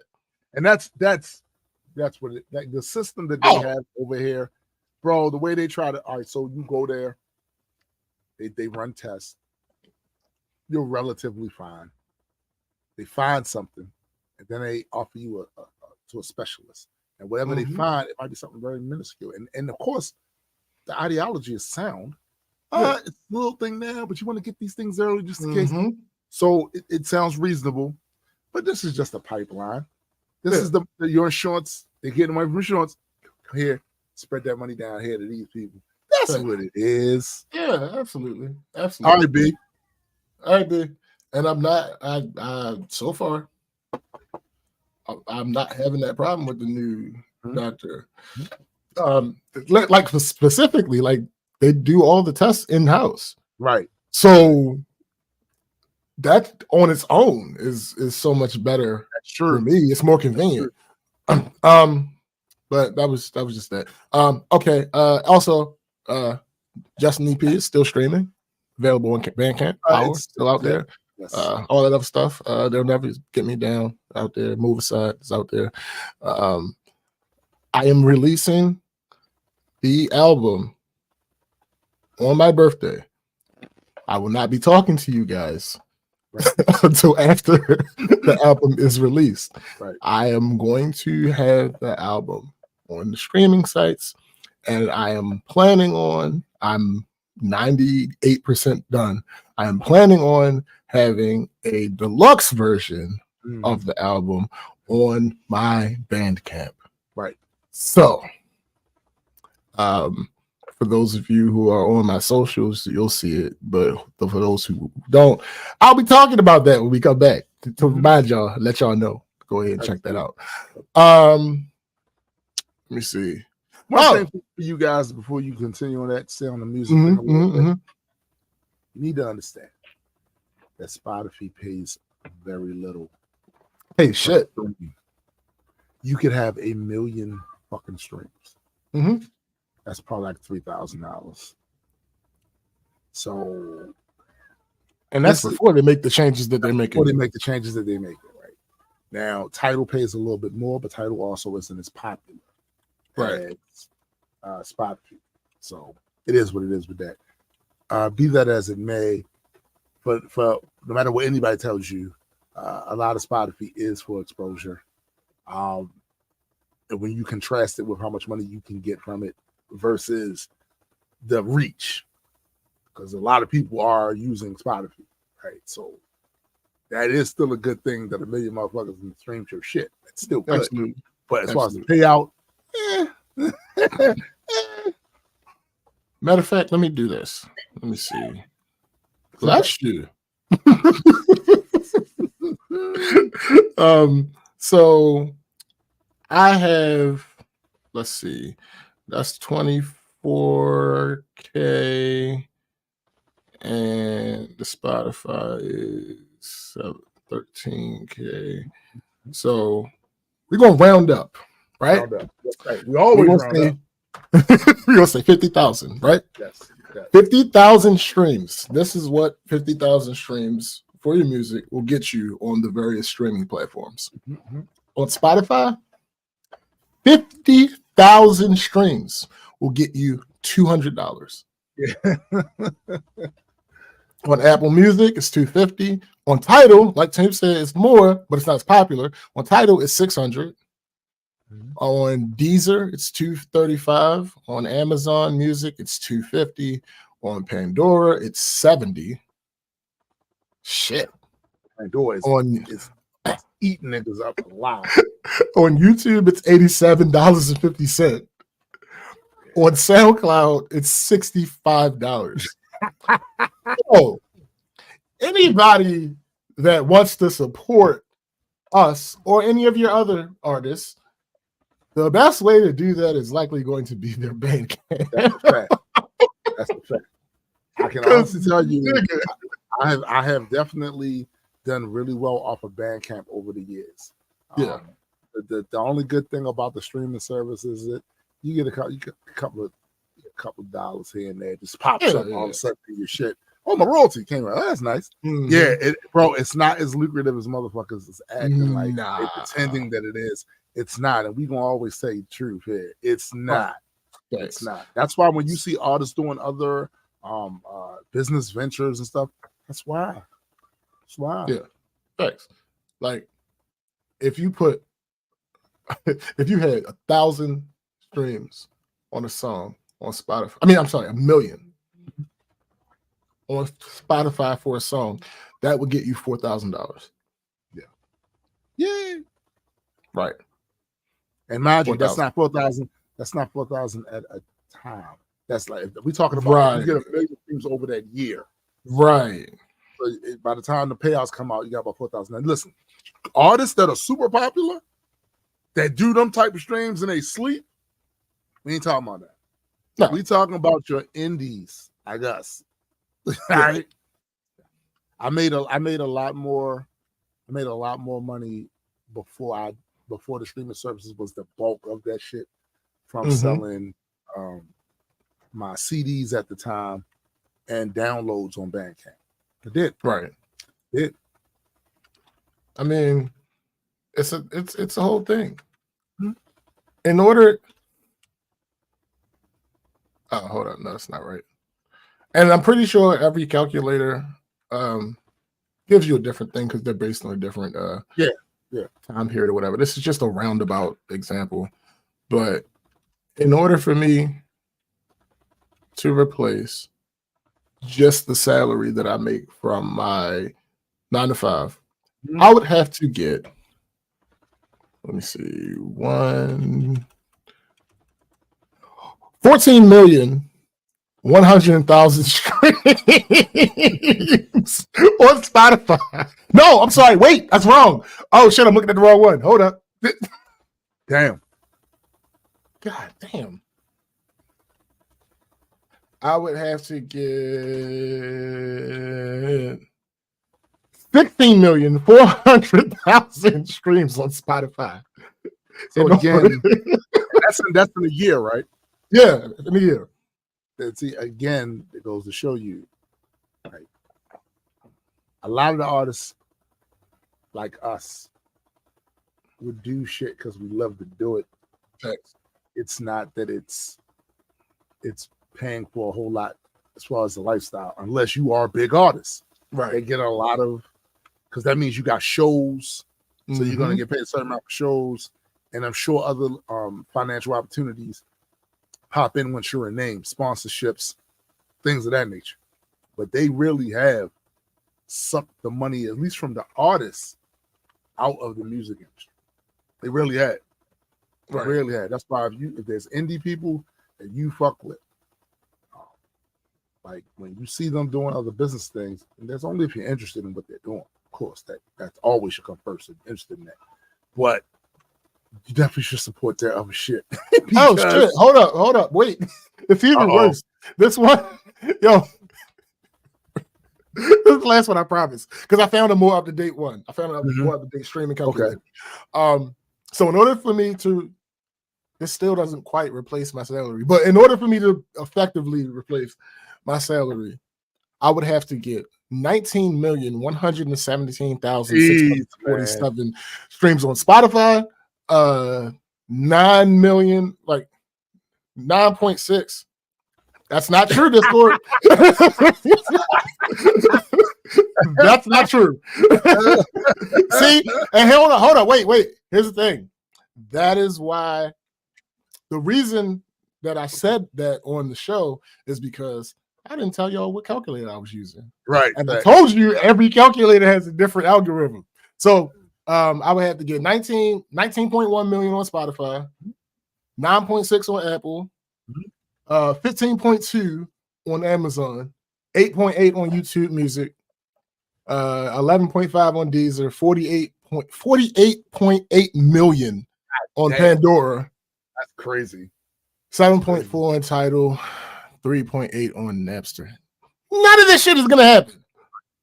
Oh, this shit that Lost is saying. Exactly. This. You build your name via the music. Absolutely. Got to change the way shit was. So if the music itself ain't going, look. We are choppy for some reason. We are. What on the because not on mine. Mine will be pretty smooth. So is it do we seem choppy to them on YouTube? I don't know. Do we seem choppy to you guys? Can y'all hear us clearly? Jonathan said, Where L made a funny video thanking Spotify for his 80 million streams and thanking them for $12 to buy a nice sandwich. Just said we clear. So, all right, we good then. All right. Yo, that's hilariously. It's dark humor, bro. It's dark humor, bro. It is like, yo, they have really squeezed the money for the artists out of. So it's like Law said, you get your name recognition up, and then you create other products, promote ideas or other concepts of other shit. Like you'll see that shit Snoop did with the smokeless thing. You know what I'm saying? Shit like that. Because and see Snoop from the old school music, he's still getting residuals. So he's straight. You know what I'm saying? But for the rest of us, it's like, nah, it's one. Look, you find some other shit that you love and see what you can do with that. Build your name up with the music. It's kind of what we did with the comic book. You know what I'm saying? Like, me and Graydon had a certain name recognition from music. Right into this. Hopefully get that audience to be interested in this bit of the content as well. But they really, I'm telling you, we saw this coming. We saw this coming back during the LimeWire era. Bro, and the new thing that Spotify is doing is fucking heinous. They are making a threshold. So a particular song has to reach a particular threshold in order for you to get payment on it. That's right. Meanwhile, the money that generates is going to other people. According to market shit. Like that's crazy. We saw it coming. But this is the reason. And again, back in the day when you heard all these artists, musicians complaining about downloading the music online and this, that, and the third, this is what they were talking about was going to happen. And that's why in 2023, when I hear other people now getting the shaft, because it's a new tech. I go, that's interesting that y'all got that take. Where was y'all to help us back then? Where was y'all to help us back then? You know what I'm saying? Like, yeah, it's happening to you now. We see it. We see it. But when it was happening to us, let me download it. Oh, this is one of my favorite songs. Let me go and download that. Right. Yeah, we saw you. Absolutely. So this next thing is about work, but not so much about work itself. So I'm going to talk about one of the newest public services that's come to Baltimore. This isn't just a Baltimore thing. The company itself is based in California, but I'll get into it. So as I keep reiterating, the company I work for is a small company. Right. So many people fill many different roles. Luckily for me, I don't got many roles that I have to fill that have nothing to do with my main job. I cannot say the same for my supervisor, who is not my supervisor. I was at work and she mentioned something about promise pay. One of the jobs I've taken it upon myself to fill is helping her get info on things. I'm the best, quote, researcher in the department, so I just go ahead and do it because it makes everybody's fucking job easier. She was asking about it because apparently a tenant had signed up for it, and it kind of messed with how we deal with tenants and their water bills. So I did some research. The Promise Pay product is from an investment fund called Promised. It is touted and advertised as help and relief for low-income people. This excerpt is from the Baltimore Department of Public Works. Quote, the Baltimore City Department of Public Works, in collaboration with Promise Pay, is providing flexible payment plans to Baltimore City residents to pay off past due residential water and sewer utility balances over time. Promise Pay offers affordable payment plans for Baltimore City residential customers. The Promise Pay payment plans are interest-free payment plans. They will keep your water service active and avoid financial consequences, and they provide flexibility when you need it. However, I'm sorry, end quote. However, this is what the parent company is actually about. This excerpt is taken from their listing on Crunchbase. Promise simplifies government debt and helps people pay their bills. We partner with utilities and government agencies to offer a variety of convenient and flexible payment options, including zero interest installment plans and relief distribution. We use sophisticated outreach methods that make it easy for customers to sign up and manage their plans. Ultimately, our technology maximizes government revenue while helping customers pay off debt sooner and with fewer penalties. Promise is a team of technology experts from companies like Palantir, Stripe, Uber, and Google, and leaders from the public sector. We are backed by a diverse group of venture capital firms like Capor Capital, Y Combinator, First Round, and Rock Nation. People still gonna use all those names. I mean, that's not possible for our tenants the way that we do it. On that same page, where the categories of what industry the company is in, the first one listed, debt collection. Also under company type, it states they are for profit. Now, I wasn't going to do the necessary research to try and solidify a stance on intent, but with that information above alone, I feel comfortable saying this service is predatory at worst and a poor tax at best. Now, it's been a while since we talked about poor tax on the show, so let's get a little refresher. A poor tax is something that puts someone in a position to spend money simply because they didn't have enough money to throw at a situation in the first place. Right. Inflation is probably the number one tool when it comes to poor tax. High interest rates is one. Not all of them are necessarily malicious. With this particular tool, if a person is behind on their water bill, they can sign up. And this, again, it's not just in Baltimore. Several other places have already adopted this company. Right. With this, if a person is behind on their water bill, they can sign up for an interest-free loan. It's not really a loan. Interest-free payments. So let's say I owe the water department $600. My monthly water bill is $200. With this program, I would sign up and they would keep my water from being shut off, but I would be on the hook for 24 months with them for $25 a month, in addition to still having to pay my $200 a month. Where the most obvious poor tax comes in is, if I couldn't pay $200 a month, how would I be able to spend $225? In the blue hell would you be? Yeah. But it goes further than that potentially. So with my company, when tenants get backed up on their water bill, we will pay their water bill and set up a payment plan for them, for them to pay us back, because we don't want tax liens on our fucking properties. So this is why this came to our attention. I don't know all the details because this is not my lane, and I don't ask questions about it. But let's say you are on a payment plan with us. Then you fall behind again. So you use the Promise Pay service now.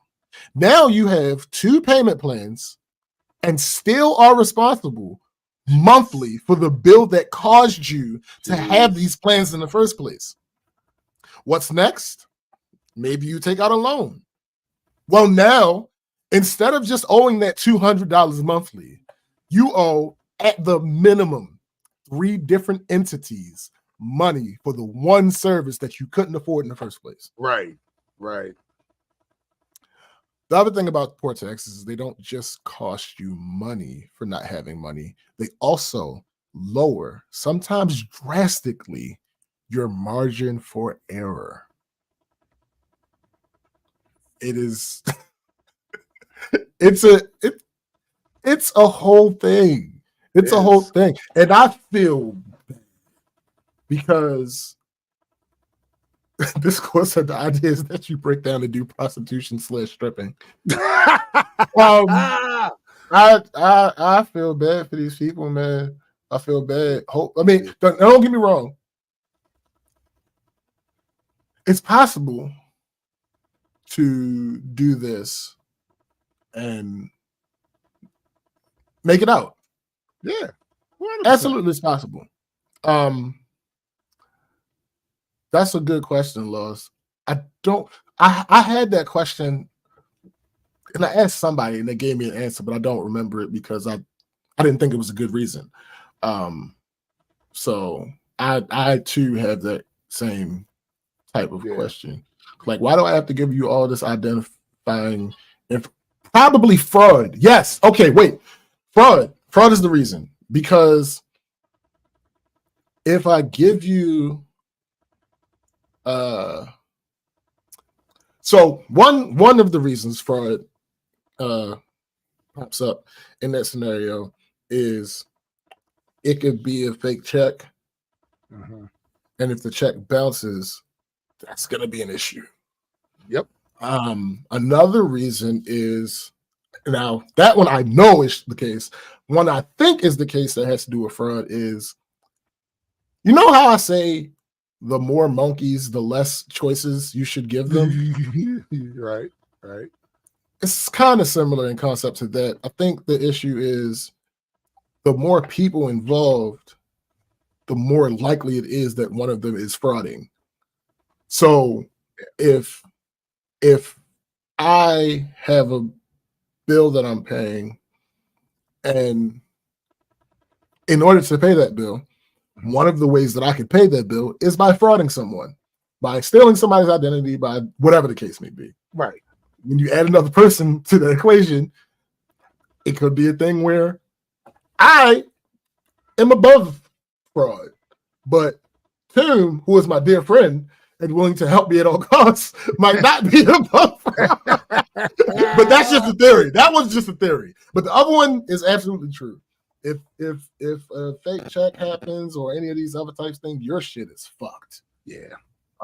So Again, I don't know. I don't necessarily think it's the best reason. I still think that you should be able to gift someone a bill. I agree. Legally, yes. If someone else pays your bills, they would probably have a claim on their property too. Yeah. Yeah. That's another thing, Discord. If you show a receipt for the water bill, it can be proof of address. I don't know if different municipalities do it differently, because there might be a situation where some don't show the address and just show the account number. Right. Because I know, for instance, the way our water bill, I think it's just for the city, the way our water bill website works, you can't get information by just having the address anymore. It used to be the case. I think this might be wrong, but I think you have to have the account number in order to even get the information. Okay. So it makes it more likely that the person that is looking at it is someone who's allowed to actually look at it. Right. Because I could just pick any random address, because motherfuckers got to have water.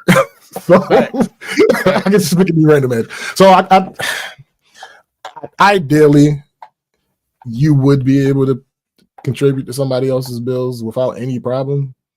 But we aren't really set up as a country for that type of thing to be commonplace. Let me see. Oh, that's actually wait. Oh, okay. So Tim leaves Thursday. I leave. Hold on. Nigga. Next Sunday. So yeah, it's a whole thing. I just get the fuck up out of here is what we doing. Get the fuck up out of here. Like, and it's this trip has been so refreshing because I didn't plan a motherfucking thing. I did not lift my finger to plan a thing. Chrissy took care of everything. I know, nigga. What? Yo, everything? Literally the same thing, because I had no plans of us going this year. I thought we were going next year. And then she hit me up like, nah, let's try it doing December. I was like, oh, all right. Right. And the Airbnb we staying in is very nice. Mm-hmm. You know what I'm saying? Like, but see, my wife goes into that mode anyway when it comes to the travel shit. Mm-hmm. But every single time we go on some wish, no, I got it. Hold up. Right. She want to make sure her shit right. Bro, listen. That is how we are. I know that shit all too well. Yeah, that is how we are. That is how Chrissy is as well. So like, we got into it while I was putting together the Myrtle Beach trip, because she feels that way. She kept like, I don't want to put a negative connotation on it. She kept like checking on me, right, to make sure I was doing things, right. And I'm like, at some point, I was like, I'm not a child. I have done this before, successfully, numerous times. Right. I actually, technically, not much, but I slightly assisted you with your last trip. So I got this. I'm good. I know what I'm doing. So once we had that conversation, she was like, "Yep, I get it. No issue." But yeah, like this cruise was already her trip, so like she took care of everything. She got like cruise specific stuff that we're gonna need. Like I literally didn't have to do a day. Well, that's not true. There are a couple of things that I had to do, but that literally affect me and only me.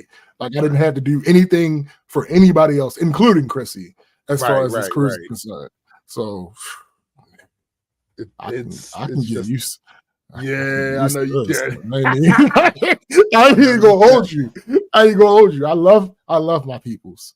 Let me answer this Discord. No, that was the plan.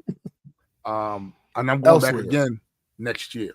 I'm going back again next year just to visit Belize. I love Belize. Right. But this trip, we're going. Don't you dare. What? Don't you dare. We've talked about this, goddammit. Look, I got to do videos. So yes, sure. Absolutely. But this year we're going just for a week. And it's going to be fun. But for me, it's more of a fact-checking thing. Because this place I've been looking into for more than 2 years now. Mm-hmm. And really been doing my due diligence with this place. Mm-hmm. It has all the things I like about Belize, but better infrastructure. Right. And to do what I'm doing here, I need the better infrastructure to continue to be able to do the same thing. But for now, this is just a week. Me, my wife, kids, going down there. Weather's nice. Mm-hmm. And it's gonna be an adventure. Absolutely. It's gonna be an adventure. Also, on the topic of vacations, the next vacation is already booked. After the cruise, we are going to Riviera Maya for Chrissy's birthday. Because I told her she had never been out of the country, flown out of the country to go on vacation. She's been on cruises that go to different countries, but she's never flown out of our country to go stay at another country for a vacation. Yeah, that's what I mean when I say nice, warm, lost. I mean warm. Absolutely. Keep that cold shit. Ain't that? No, keep that shit out of here. So I told her a while ago, all right, your first time out of the country is going to be with me because I have experience and it'll just be a little cute couple shit to say that the first time she went out of the country it was with whatever. Absolutely. So y'all still should take it to Amber's key. Get up on them. Oh, that's on the list. Hey, y'all really. These other places on the list. Absolutely. I need you because I'm telling you, especially now, you go down there and do excursions. That's cool. Right. But we spent most of the time down there just chilling. We did when I showed her the room, she was. Oh, I'll get to that. Okay. So my original plan was for our birthdays next year. Mm-hmm. So for those who don't know, my birthday is the 21st of December. Her birthday is the 26th of December. Mm-hmm. So we both share this thing where it's notoriously difficult to celebrate in the way that we really want to when our birthdays come around because of several reasons, because of the climate where we live, because of the fact that it's the Christmas week, but all reasons. It's notoriously difficult to successfully celebrate the way that we would like to. So that was going to be for next year for our birthdays. We were going to go out of the country, but one of her best friends' birthday is before our next birthday, and she wants to go out of the country. So I was like, all right, when I was trying to figure out what to get her for her birthday, I'm like, that's the perfect thing. We could go out of the country. We can get it out of the way now. It is. So that she won't have any thoughts or reservations about going out of the country with her friends, since we already agreed that we were exactly perfect. So these Black Friday deals for vacations. See, now we didn't even think of, bro, that crossed our mind. Oh, it's ridiculous. All right, put it like this. Out of all of the times that I've gone out of the country as an adult, I am spending less on the room than I ever have, and it is by far the best room I've ever stayed in. Yo, I'm laughing at loss. They're trying to be. Hey, listen. I don't blame you, bro. You know the funny thing about that is, she's very like gifty. Yeah. So I told her, I'm like, let's not do Christmas gifts because like our birthdays are right there. I mean, but I'm like, our birthdays are right there. Like it does not matter which day it happens. Your birthday is the day after Christmas. Like it doesn't matter what day what happens. So let's just encapsulate it all together. Even though a lot of people born around the time that we're born don't like that because it used to be growing up. It was a thing of necessity. Yep. It was a thing of scarcity. Because you can't like and I understand as a parent, I understand. What do you fucking like? How do you manage that? My mother did both. My mother did my birthday and she did Christmas. But everybody doesn't think of creative ways to make that work. True. Because realistically, if you get your child more than one thing for Christmas, you could absolutely divvy it up. Yeah, you just take one or two gifts and say this is right. You don't get that on this day. Right. But for some reason, apparently people don't think about that. Like, but anyway, so for the room, oh shit, here she is. Say, yeah, I used to hate it, but Mexico, that's better than anything I could have hoped for. So this room, this hotel originally, because it was so short notice, I was thinking these prices are going to be fucking ridiculous. Right. So I'm going to have to go with a hotel chain that I'm not familiar with. Yeah. So I was doing a bunch of research on that, and then I realized like, oh shit, Black Friday. So the chain that I always go with, I'm a member, and being a member gets you like 12% off, and then their Black Friday sale was like 30% off, and then there was an extra like 2% off for some reason. Shit. So nigga, this room. Damn. You fucking amazing. Absolutely fucking amazing. So looking forward. That's going to be January 13th. Because also the other part of it was because of how busy this fucking month is going to be for me and Chrissy. I was worried about that because I asked her, I'm like, can you take 4 days off? And she's like, nigga, I'm taking half of December off. I'm like, yeah, that's true. That is true. And she doesn't have time the way that I have time at my job. Right. So I'm like, all right, I guess that's true. And then she was like, we could do it in January. I'm like, what? I didn't expect that. I didn't expect her to say that we could wait until January. But then realistically, I thought about it like, it's only a couple weeks. It is. It's only a couple weeks, and it's really about how you think about it, how you think about it. That's it. And that was the thing. Like whatever she said was what was going to happen because like it's your birthday. Like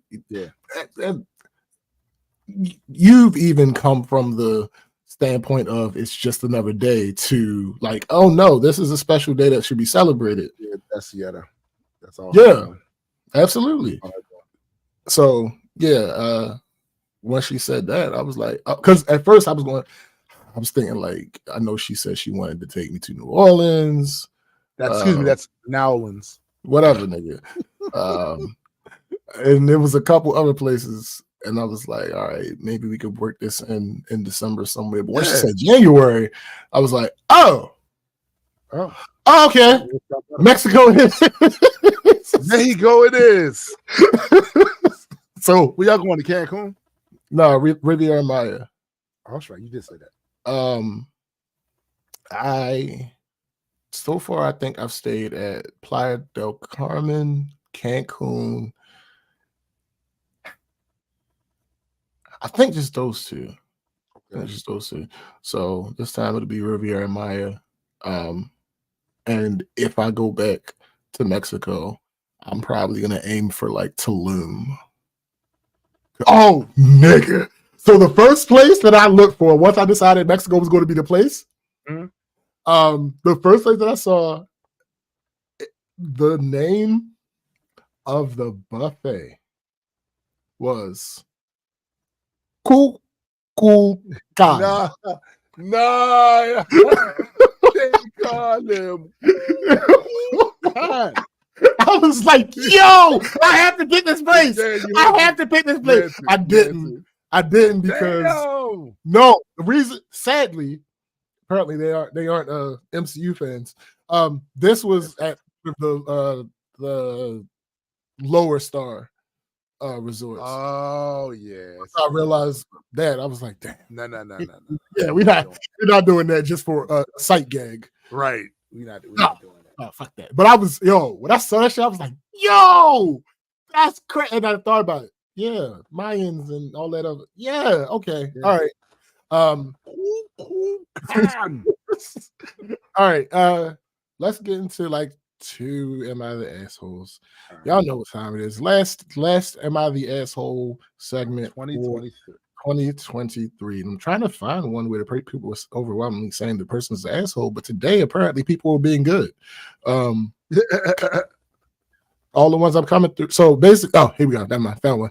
Am I the asshole for telling my sister she couldn't complain when she decided to study abroad?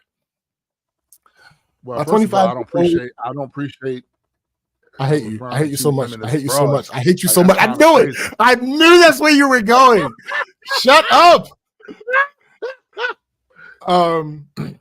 My 25-year-old youngest sister is studying in the UK, Manchester. She did her undergraduate and is now doing her postgraduate there. Our parents fully supported her decision to study abroad and pay her tuition fees and accommodation fees. They send her money every month. My other siblings and I study abroad. We are y'all got daddy warbucks. They got the cash, bro. My other siblings and I. Oh, I'm sorry, I read that wrong. My other siblings and I didn't study abroad. Okay. We are from Seattle, so she's really lucky our parents support her financially. She's the youngest, so her parents allowed her to study abroad when she asked for it. She doesn't have any other responsibilities other than studying. Anyway, for the past few weeks, she hasn't been calling us. So I called her one day, and she picked it up. She opened up to me saying she's struggling a lot because she didn't make any friends yet, and she's the only person of color in her class, so she feels left out. She says she feels lonely and sometimes goes without speaking for an entire day. During her undergraduate studies, she went with a few of her friends, but none of her friends are studying abroad now. And being the only outsider, she feels like she can't connect with the locals in her class because they don't talk to her. She says she's being targeted for her skin color. I told her she made a choice to study there, so she can't complain now. Then she cried and said this is why she doesn't talk to me about anything. I don't understand this because she has no responsibilities. I told her our parents worked really hard to give her this opportunity, so she shouldn't be making excuses. She ended the call and sent me a message calling me an asshole for being rude and insensitive. Edit. She's the only person of color in her class. It's a small group of like 12. They separated it, so she said she can't meet people from different classes because of their schedule clash. And at number 2, I'm not jealous of her. I chose to study in my country. I was given a choice and I declined it. I'm just saying that this is her 4th year in the UK, 3 years. I don't know what that means. This is her 4th year in the UK, and now her postgrad in Manchester. So she should be used to the culture. Besides that, she's an extrovert at home, so it shouldn't be hard for her to make friends. Am I the asshole? Yes, so, clearly. What there was a way that you could have said all of that, not bruh. But I will say, just like when I hear stories like this, it just really lets me know that some of us are just cut from a different club, bro. Because I wouldn't have gave a single fuck about not talking to nobody in that club. It's funny. Different. Come from a different club. That's the first thing popped in my head was like, I was trying to find the downside. Like, because my version like, all right, I don't give a fuck. But for some people, that is a downside. All right, so this is one of the cases where you can be technically correct, right? But your delivery of those facts, was needlessly harsh. Yo, you effectively hit her with bootstrap theory. Yeah. Like what? Yeah, she I'm struggling. My mental is fucked up, and it's affecting my work. Yeah. Oh, just grin and bear and work through it. You and then hit her with the you chose. Yeah, it's a fact that she chose to go there, but what she didn't choose was to feel ostracized. She didn't choose. You know what I'm saying? Like it's certain she didn't choose. About choices, all of that in that. The thing about choices is they have consequences all the time, forever. And the consequence is often, not always, often a new challenge that you have to attack. This was an unforeseen challenge. The prior 3 years, she didn't have this problem. It only surfaced this year. Right. So, nah, B. You wildin'. He is wildin'. He's wildin'. So, let me see if there's some facts, Nessa. Let me see if there's. That's what I'm saying. Like, yes, she asked to go there, but she did not ask for all that other shit. No. She did not ask for all that other shit. Like, not at all. Like, what kind of dumbass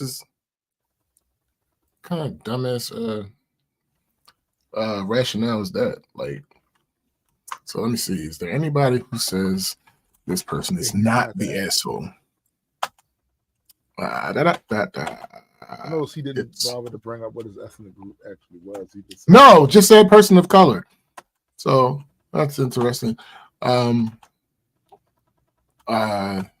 Thankfully, it is taking me a minute to find somebody said.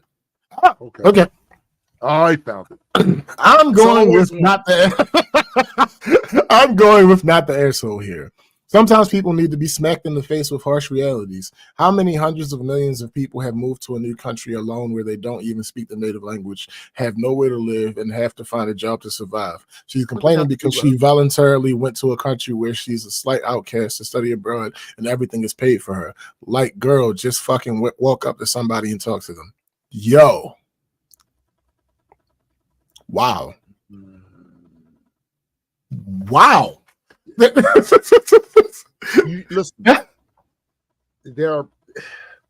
they people them. Bruh. They people. What the fuck? Not the asshole. She wanted to go. She doesn't like it. She's spending a lot of money to go and isn't appreciating it. She needs to just finish up her graduate degree and go somewhere with friends. She's not appreciating it. What would there to be appreciate for not having anyone say more than 2 words to you the whole time? And if that's not what you, like I said, cut from a different cloth, I don't give a single fuck about none of that. But not the asshole. I studied abroad. Absolutely different culture. I was young, not too pretty, and so on. Now as a 20-plus-year-old adult, I can tell for sure if you don't make friends, it's totally your fault. I am not too communicative. I am not too communicative of a person, but still I managed to make a couple of friends and even a boyfriend there. I studied thanks to scholarship I got. Parent helped me a little. So I even could not think about complaining. I have a feeling that your sister was too privileged and spoiled, and she thought she would get everything she wants right away, but she learned that she had to struggle to live the life she used to live and thought it was her right. Now she knows it's not her right. Very good adult lesson. Yikes. Yo, that's a crazy take, considering the fact that there are plenty of people that go overseas and make friends and have fun, and situations are situations. They're different. Right. You know? Like there are plenty of people that do that, and there are plenty of people who don't. It's really that simple. We're not gonna sit here and act like no. Nigga. All right. People. Last comment before we move to the next one. Not the asshole, you did nothing wrong. She is lonely, and instead of trying to socialize, she has decided everyone at her school is racist. Not possible. There will always be a few racists no matter where she goes, but not everyone. She is young and sounds very immature. Try to support her, encourage her to join a few school groups. If she is friendly, huge chance someone will be friendly to her. If she sits moping and believes everyone is a racist, she will be alone. Her choice. First of all, she didn't say that part. I didn't see that word nowhere in the OP. She did not say that part. What she basically was insinuating was that when you have people there that have very similar things, it's a lot easier for people to connect. So by her being the only person there that is of a different ethnic group, maybe it's not other people that maybe don't feel comfortable. Maybe her particular ethnic, she didn't say what she was. Maybe her particular ethnic group is not common there. People don't know how to say what they want to say to her. So, and there's no other people there that's like her that she might feel comfortable talking to them. So it's a whole lot with that. But one thing she did not say is that everybody there was racist. Bro. When I see comments like this person here definitely usually has another set of beliefs as well, right? That they're injecting into this right here. But she 100% did not accuse everybody there of being a race. She did not do that. Okay, they got this comment got downvoted to hell. And a couple of people pushed back. First person said people don't have to be overtly racist for her to feel left out. It's a lot harder to relate with completely different life experiences. Exactly what you just said. Bruh. Another person says kind of hard for the OP to encourage her if the OP shuts down immediately when she voices her concerns, wouldn't you say? Douche. And somebody said, and this is probably why the OP made that second edit. Somebody said OP just sounds jealous and immature. Clearly, you don't know a thing about empathy. Thanks. All right. Next one. Okay. Am I the asshole for painting a curse word on the wall of my friend's new house? Hold up. First of all, before we deep dive into this, allow me to just say for the record, we haven't heard any details, but I do strongly feel that there are situations where this is called for. Go ahead. Nigga. Okay. My friend and his wife just bought their first home. It is a fixer-upper, and I have been helping them out with the fixing. My father was a handyman and contractor, so I have a lot of skills and experience with doing maintenance, repairs, and upgrades on the house. I also have pretty much all the tools I need to do most of the work. This last weekend, I was helping paint the dining room. Oh, this is not going well. Oh, like from that point, I could be wrong, but just what I read so far, nah, man. This last weekend, I was helping paint the dining room. I had everything set up the way I wanted, and I was ready to go. For some fucking reason, his wife decides to let their dogs into the room that I'm painting. One of them steps in the roller tray and then jumps on me. His wife laughed it off like it was not a big deal that I had paw prints on me. I also had to throw out that primer because it now had mud in it. I had told them both to let me do the work in peace. After I prepared a new tray of paint, I wrote the word fuck in huge letters on the wall in primer. For those of you who may not know, primer is the coat of paint that you put down before the actual paint. For lack of a better word, it sticks to the wall better, and when it dries, it creates a better surface for the paint to stick to. His wife saw it and freaked out. She said I was drawing profanity in her. Well, I mean, that's true. She thought I was drawing profanity in her house. I told her it was a primer and to stay out of my way. I then finished the job and went home. My friend called me and said that I had really upset his wife with my childishness and that she would not let me back until I apologized. I asked him what I was apologizing for. He said that I wrote a curse word on the wall. I asked him to provide a picture. He said he couldn't since I had painted over it. I asked what the problem was since the word wasn't there anymore. He said that I needed to apologize. I said that him wanting me to apologize was in no way the same as me needing to apologize. He said that I could not come back until I did. No problem for me. I was helping him for free on my weeks off from work. He called me 2 days later and asked if I was coming to finish painting since I would be away at work for 3 weeks. I said I wasn't ready to apologize yet, and maybe I would when I get back. I probably won't. Now she is telling everyone that I'm a shitty person for leaving a job half finished. I tell everyone who asked that I was working for free and that they told me not to come back. Now there's a big fight in our friend group between the people who think I should keep the peace and those who think she is being an entitled whiner. No one else is volunteering to help at their house, and now either they have to half-ass the job or pay someone. I'm getting help for that too. Am I the asshole? Wait, nah, nigga, we disagree. We have two different sides, and he's not the asshole. I mean, he's not the asshole for standing on business. Yeah, that's not why he's the asshole. Because if you told me not to come back to your house, not coming back, and I was supposed to be doing something, I'm not coming back to your fucking house. Back.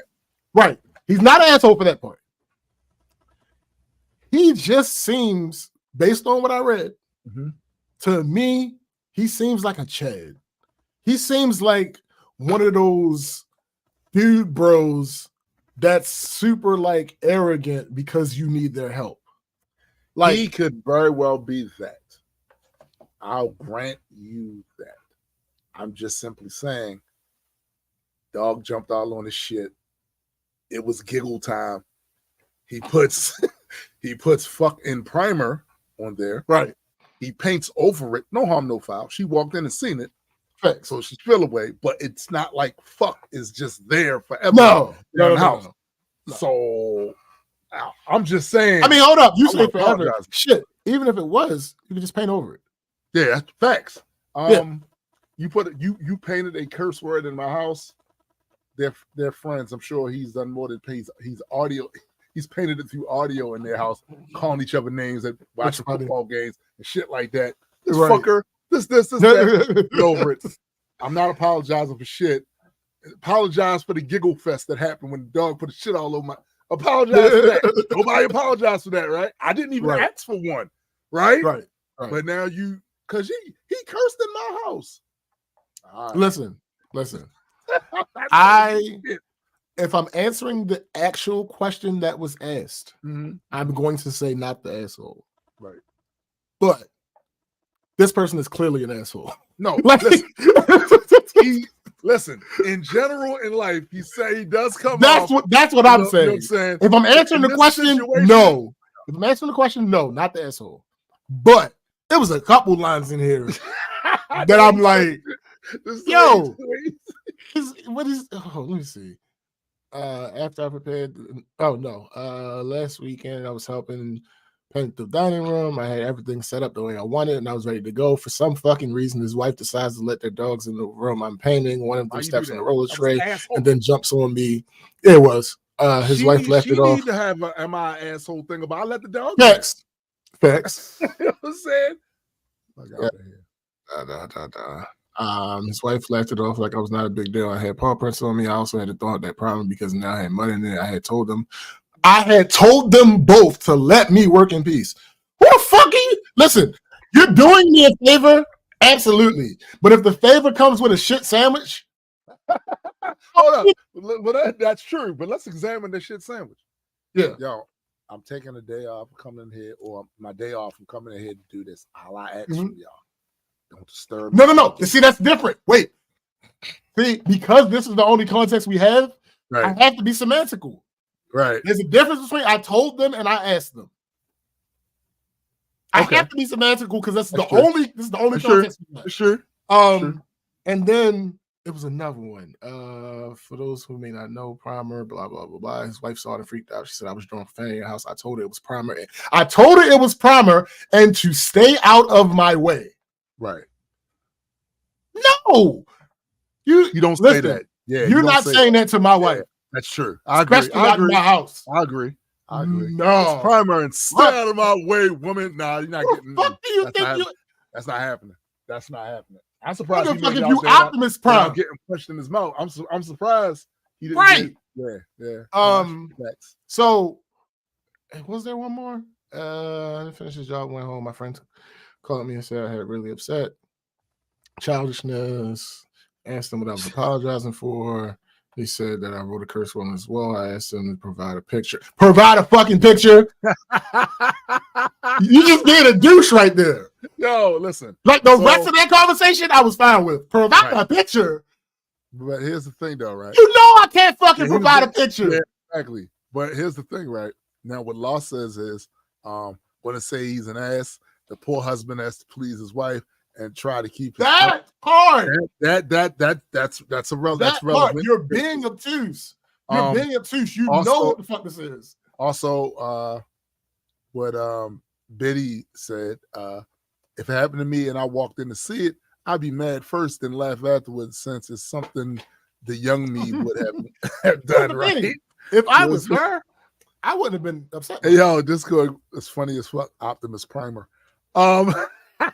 If I was her, I wouldn't be upset by it, because again, there's no effect. Do you believe that he comes off as somebody that's full of snark anyway, or do you believe that the snark was added to it after the dogs came all in, fucked this shit up, and nobody had a single word to say of, oh damn, my bad, you know, this was stupid, I shouldn't have brought the dogs in here while you're trying to Here's the thing. If I had to guess, I would say no. He was always like that. Okay. Because actually, two reasons. One, how he reacted in that conversation afterwards with his friend. Because he had already gotten his payback. There's no reason to still be upset. Yeah. So for him to respond to one or two of those questions the way he did after he had gotten his payback, like, why are you being a douche? Right. Like, why are you being a douche for no reason? The other reason that I don't think that it was solely because of the dogs is you came over to paint. You clearly have clothing on that you are fine with paint being on. So, nah. Like, but doesn't he at least get points coming over there free to paint something? Absolutely. No, 100%. Any favor that you are providing to me, I am grateful for it. And here's the thing about being grateful. Part of being grateful is I did this. Fucking dogs come up in here, but come on, bro. I'm trying to set my shit up to do this. No, thanks. But here's the thing. I would have reacted in a smart way without potentially disrespecting his wife. No, he was out of line. You know what? Yeah, he's an asshole. You are in their house and you running your fucking mouth. I don't give a fuck what you doing for me. That don't mean I have to do whatever it is. So the dog wanted to take him to. Yeah, he out of line. He out of line. He's like, we don't know his previous relationship with the dog. We don't know. Out of my way. The dog jumps up on him because they had fun together. We don't know this. That's true. So, like, again, specifically to answer the question, no, not the. But you seem like an asshole, period. Asshole, bro. Like, yo said to that man's wife, this is a primer. Mind your business and get out of the way. Bro, like, what are you in her house? In her house. Listen to me clearly.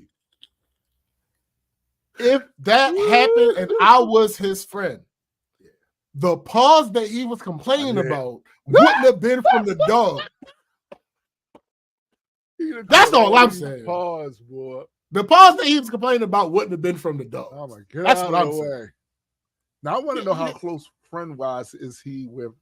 Is he just a husband's friend, or he's both of their friends? Like, so that's a good question. I have to imagine that they're at best reluctant friends. Yeah. Because she's the way that she reacted, that's because the way that she reacted, like, if we was friends, I wouldn't have reacted to somebody that like way, that. right? Yeah, and then for him to shoot back, Now, all right, difference, right? Mm-hmm. If they were friends, then I would be less upset with his comments toward her because we don't have tone. That's true. We don't have tone. I can imagine Fab saying something similar to Chrissy because they have a relationship. Right. So I know what you're saying. But again, I don't think. Yeah. But again, I don't think these two people are friends. I think they it doesn't sound like reluctant because it doesn't sound like it mainly because the wife had the husband call him. Yeah. And tell him he's not allowed to come over there. If I felt like you owed me an apology and I actually wanted said apology, we would be talking. That's a fact. Now, if I don't care for the apology or not, I'm not gonna contact you. But if I wanted the apology, we're gonna talk. We're gonna have some words. I mean, I know that the connotation that has, but no, we're going to speak like adults about that ain't how Thor meant it. Every time Thor says I would have words with you, it ain't words, nigga. No, it's not. Catching a hammer strike. Like, just saying. Facts. But yeah, I just that's kind of crazy. He don't sit right with me. He don't sit right. He does come off like because what I was listening for was the actual events. Yeah. Not necessarily how he was explaining the events and shit. Yeah, but, like him doing it is not a problem. I definitely wouldn't come back. I'm not come back to do nothing. Nah. No, I'm absolutely fine with that part of it. Like, because you're not about to tell me. Listen, I've said on here before. I'm a humanitarian. My number one goal is to have you have what you want. No, I feel now it might not be what you really want. It might be what you think you want in the moment. But I'm gonna still help you stand on that. Like, that's facts. I mean, you rest that you wanted a thing. We're gonna help you keep that same energy at any cost. Sure. No, come back. I was just no. You don't want me there. you don't want me there. You don't want me there. Yeah, you don't want me there. What changed? Why is the energy different? Well, I need it. You needed it done then. Yeah. So that isn't something important. Yeah, no. And what did the guy need to finish? What was left? That's a good question. That wasn't put in here. Because if he painted over all that shit already, is there a different room that needs to be painted? In that case, I don't need you specifically. Right. Like, I would prefer not to spend money on this, but if I can spend some monny on this, or I can roll my sleeves up and do it myself. Because the cost of having to hear your wife all the time, bruh. Yeah, that. Yeah. You don't want that. You don't want that. I'd pay the money. Yeah, it's worth it to pay. It is. Wall or mural. It was expressionist art. It was both. It started off as a mural, and then eventually he painted over it. Yeah. Loss also said, "I'd say he wasn't an ass if he was Vincent Van Gogh." Listen, you know what would be interesting though? I don't know if this exists because I'm not a painter. What would be interesting if there was some type of paint or whatever that he could have used that would have made the fuck permanent. Like under certain lighting, you would see clear as day. Fuck. Yeah. That would have been under black light. Right. That would have been interesting. That he would have gained another point because he would have been appealing to my petty side. That's true. And also, how many people are going to come in their house and shine a black light on the wall? Bruh, exactly. Yeah. Every time I came over, I would shine the light on it. Like, look. I literally would. If I would come on, I would literally have a black light. I'll come like, yo, remember? Matter of fact, every time we were talking in the middle of the conversation, where the word was appropriate, I'm gonna be like, man, I don't give a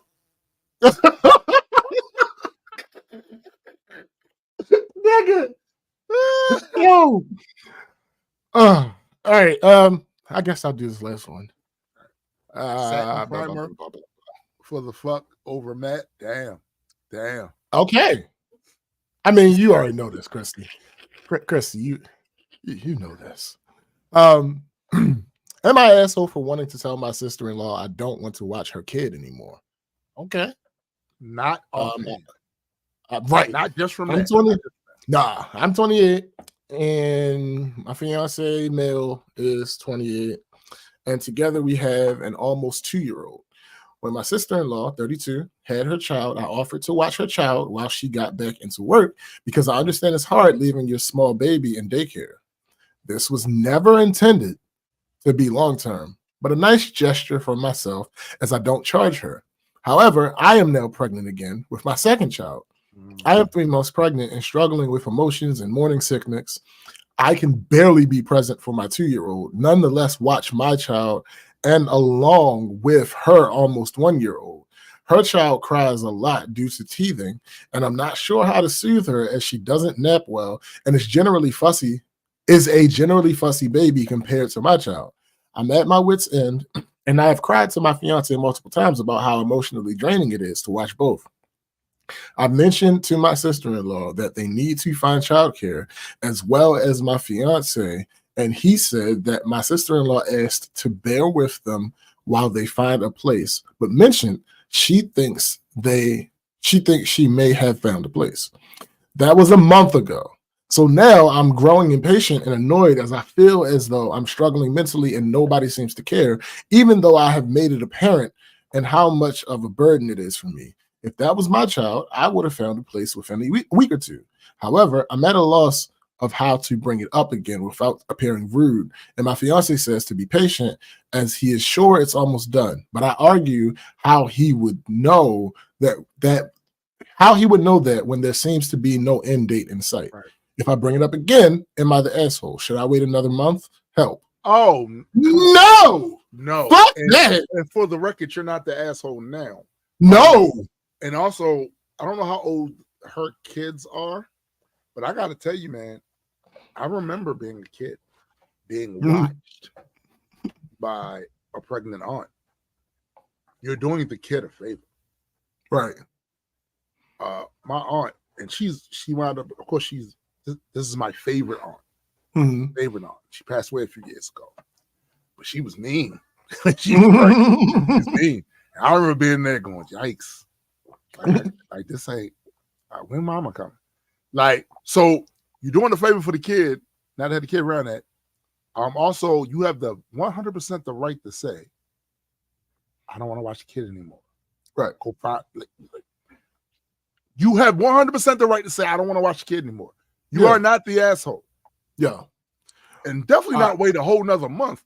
Fuck no. No, in no reality should you wait another month for this particular. The only thing that might change in a month, because she said she's 3 months pregnant, the only thing that might change in a month is she might be regulating better personally, but still. Yeah.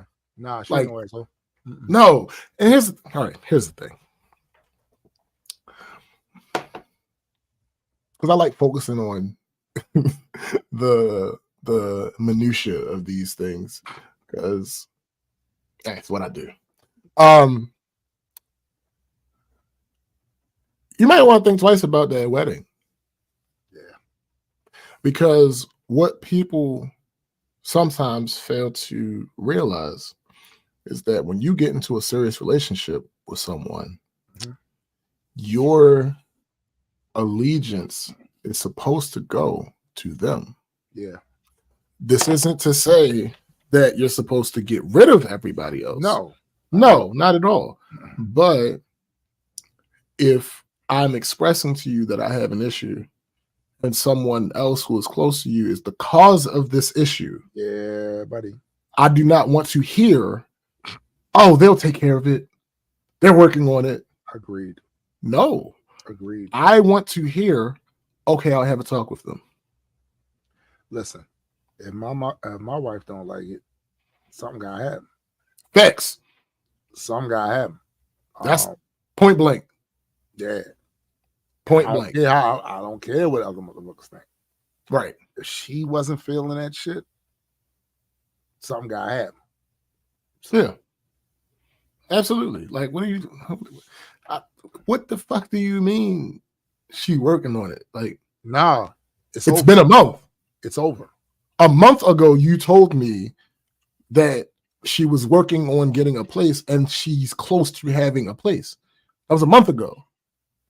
And you got to factor in. So he's not even factoring in his just personal level of this. Bruh, his child knew about this shit. Right. Then it's his child and his unborn child that are being affected by it.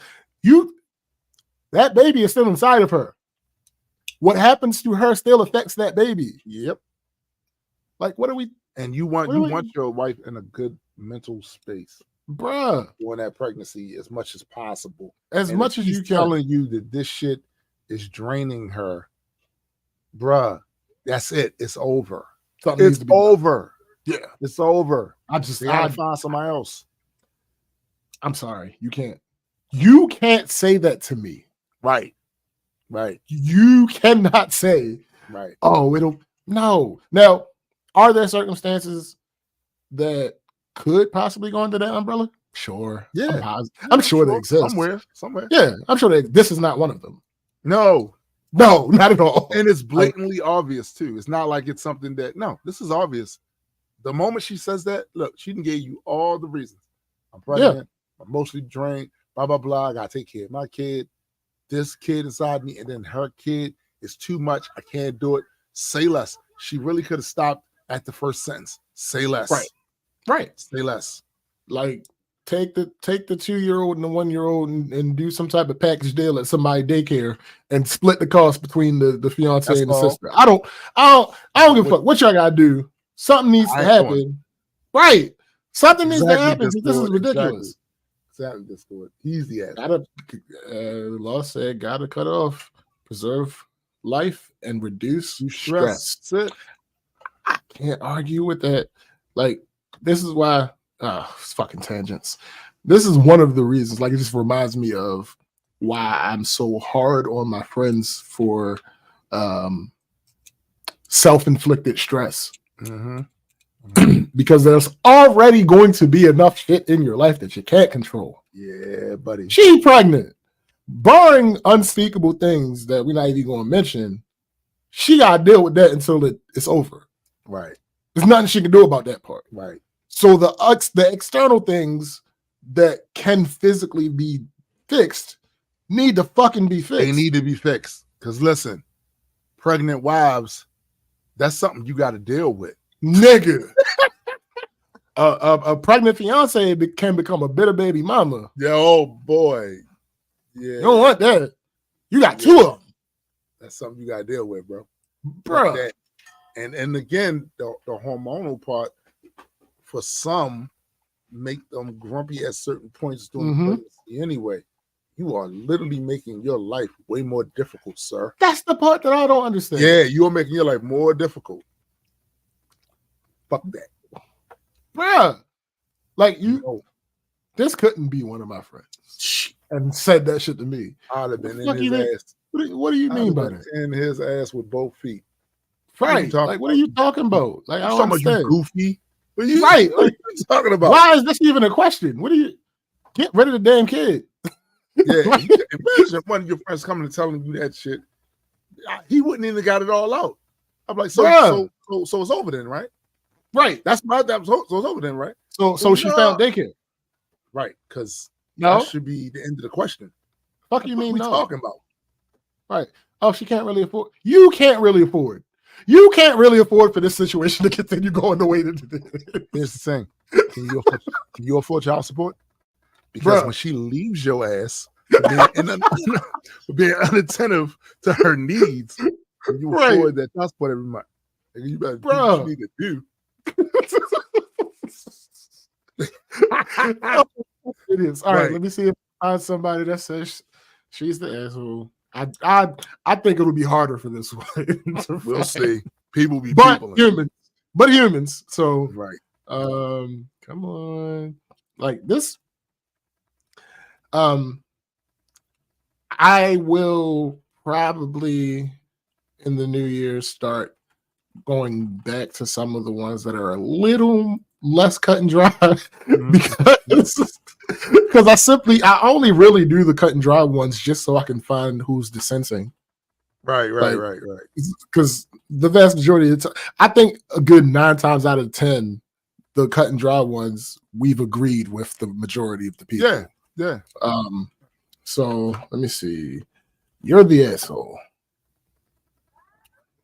You're the asshole. You put yourself and your sister-in-law in this position. Ask for updates on finding childcare. She may not be able at such short notice. Some places also need payment in advance. Can they afford?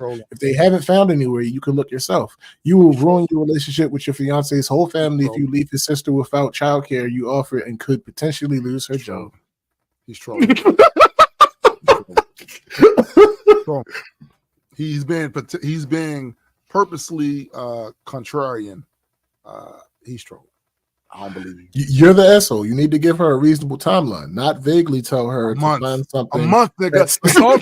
A month. Nah. Not vaguely tell her to find something at some point and then explode when it doesn't match your feelings. A month would have been reasonable had you said a month. I'd give her a month's notice now with some leeway for the holidays since daycares won't be open. It's no good.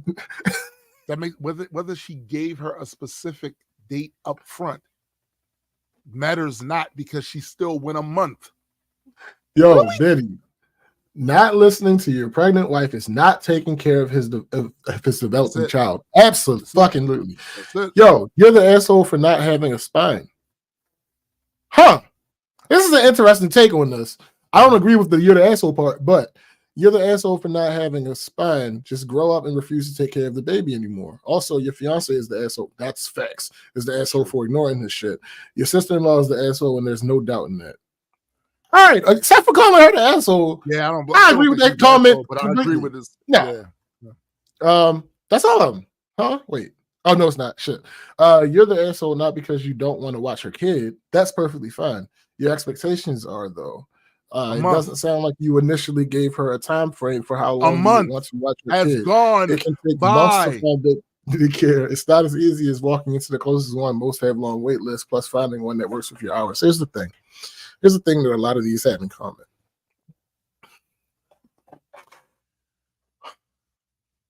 People talk about women being emotional. This ain't that. Nope. But what does make you emotional is them fucking hormones. So anybody that is in these comments trying to apply a general logic to this situation, you're being obtuse. Yeah. You're just being obtuse. Yeah, like what are we talking about here? And then it doesn't sound like, and the people that keep talking about time frames. People that keep talking about time frames. That's true, but fuck that. Here's what she said. Got a generally fussy baby. I'm at my wit's end and have cried to my fiance multiple times about how emotionally draining it is to watch both. I mentioned to my sister-in-law that they need to find childcare as well as my fiance. I don't. How is she that? Why? You're talking about time frame, right? Why is she saying these things? Because she's pregnant. Pregnant. She's currently pregnant. Now is the time. Right now.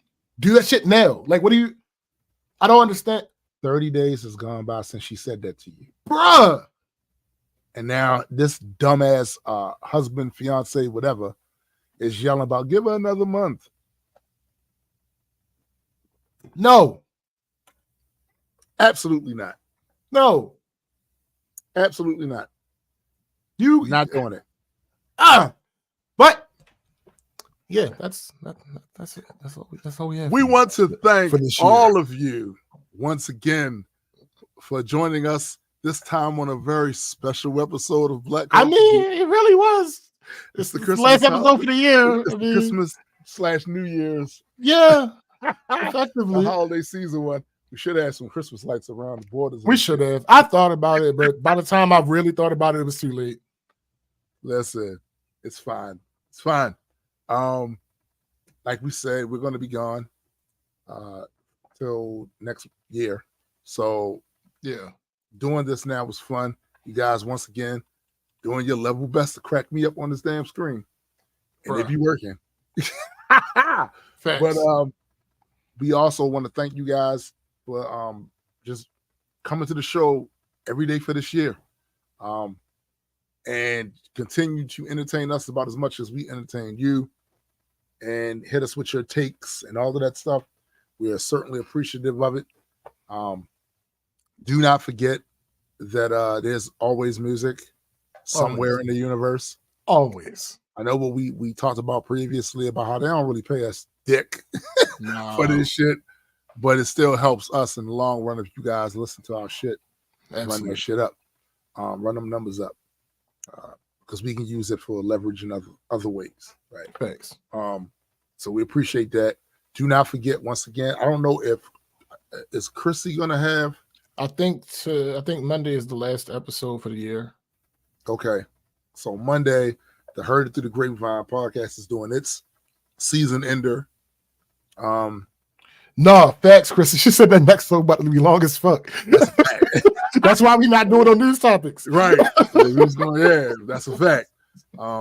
Also, don't forget to check out my man Super Side Guys, Metas and Mutants podcast.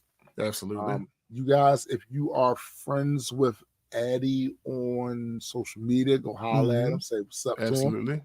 Yep. Man's doing his thing, handling his business. He will be back on the show. Just gonna take a little minute for him to do what he needs to do. Yeah.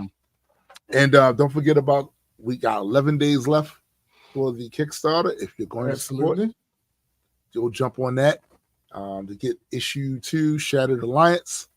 And next year, we got plenty of stuff coming as far as this show, as far as with the comic book. There's probably going to be more traveling. Come on now.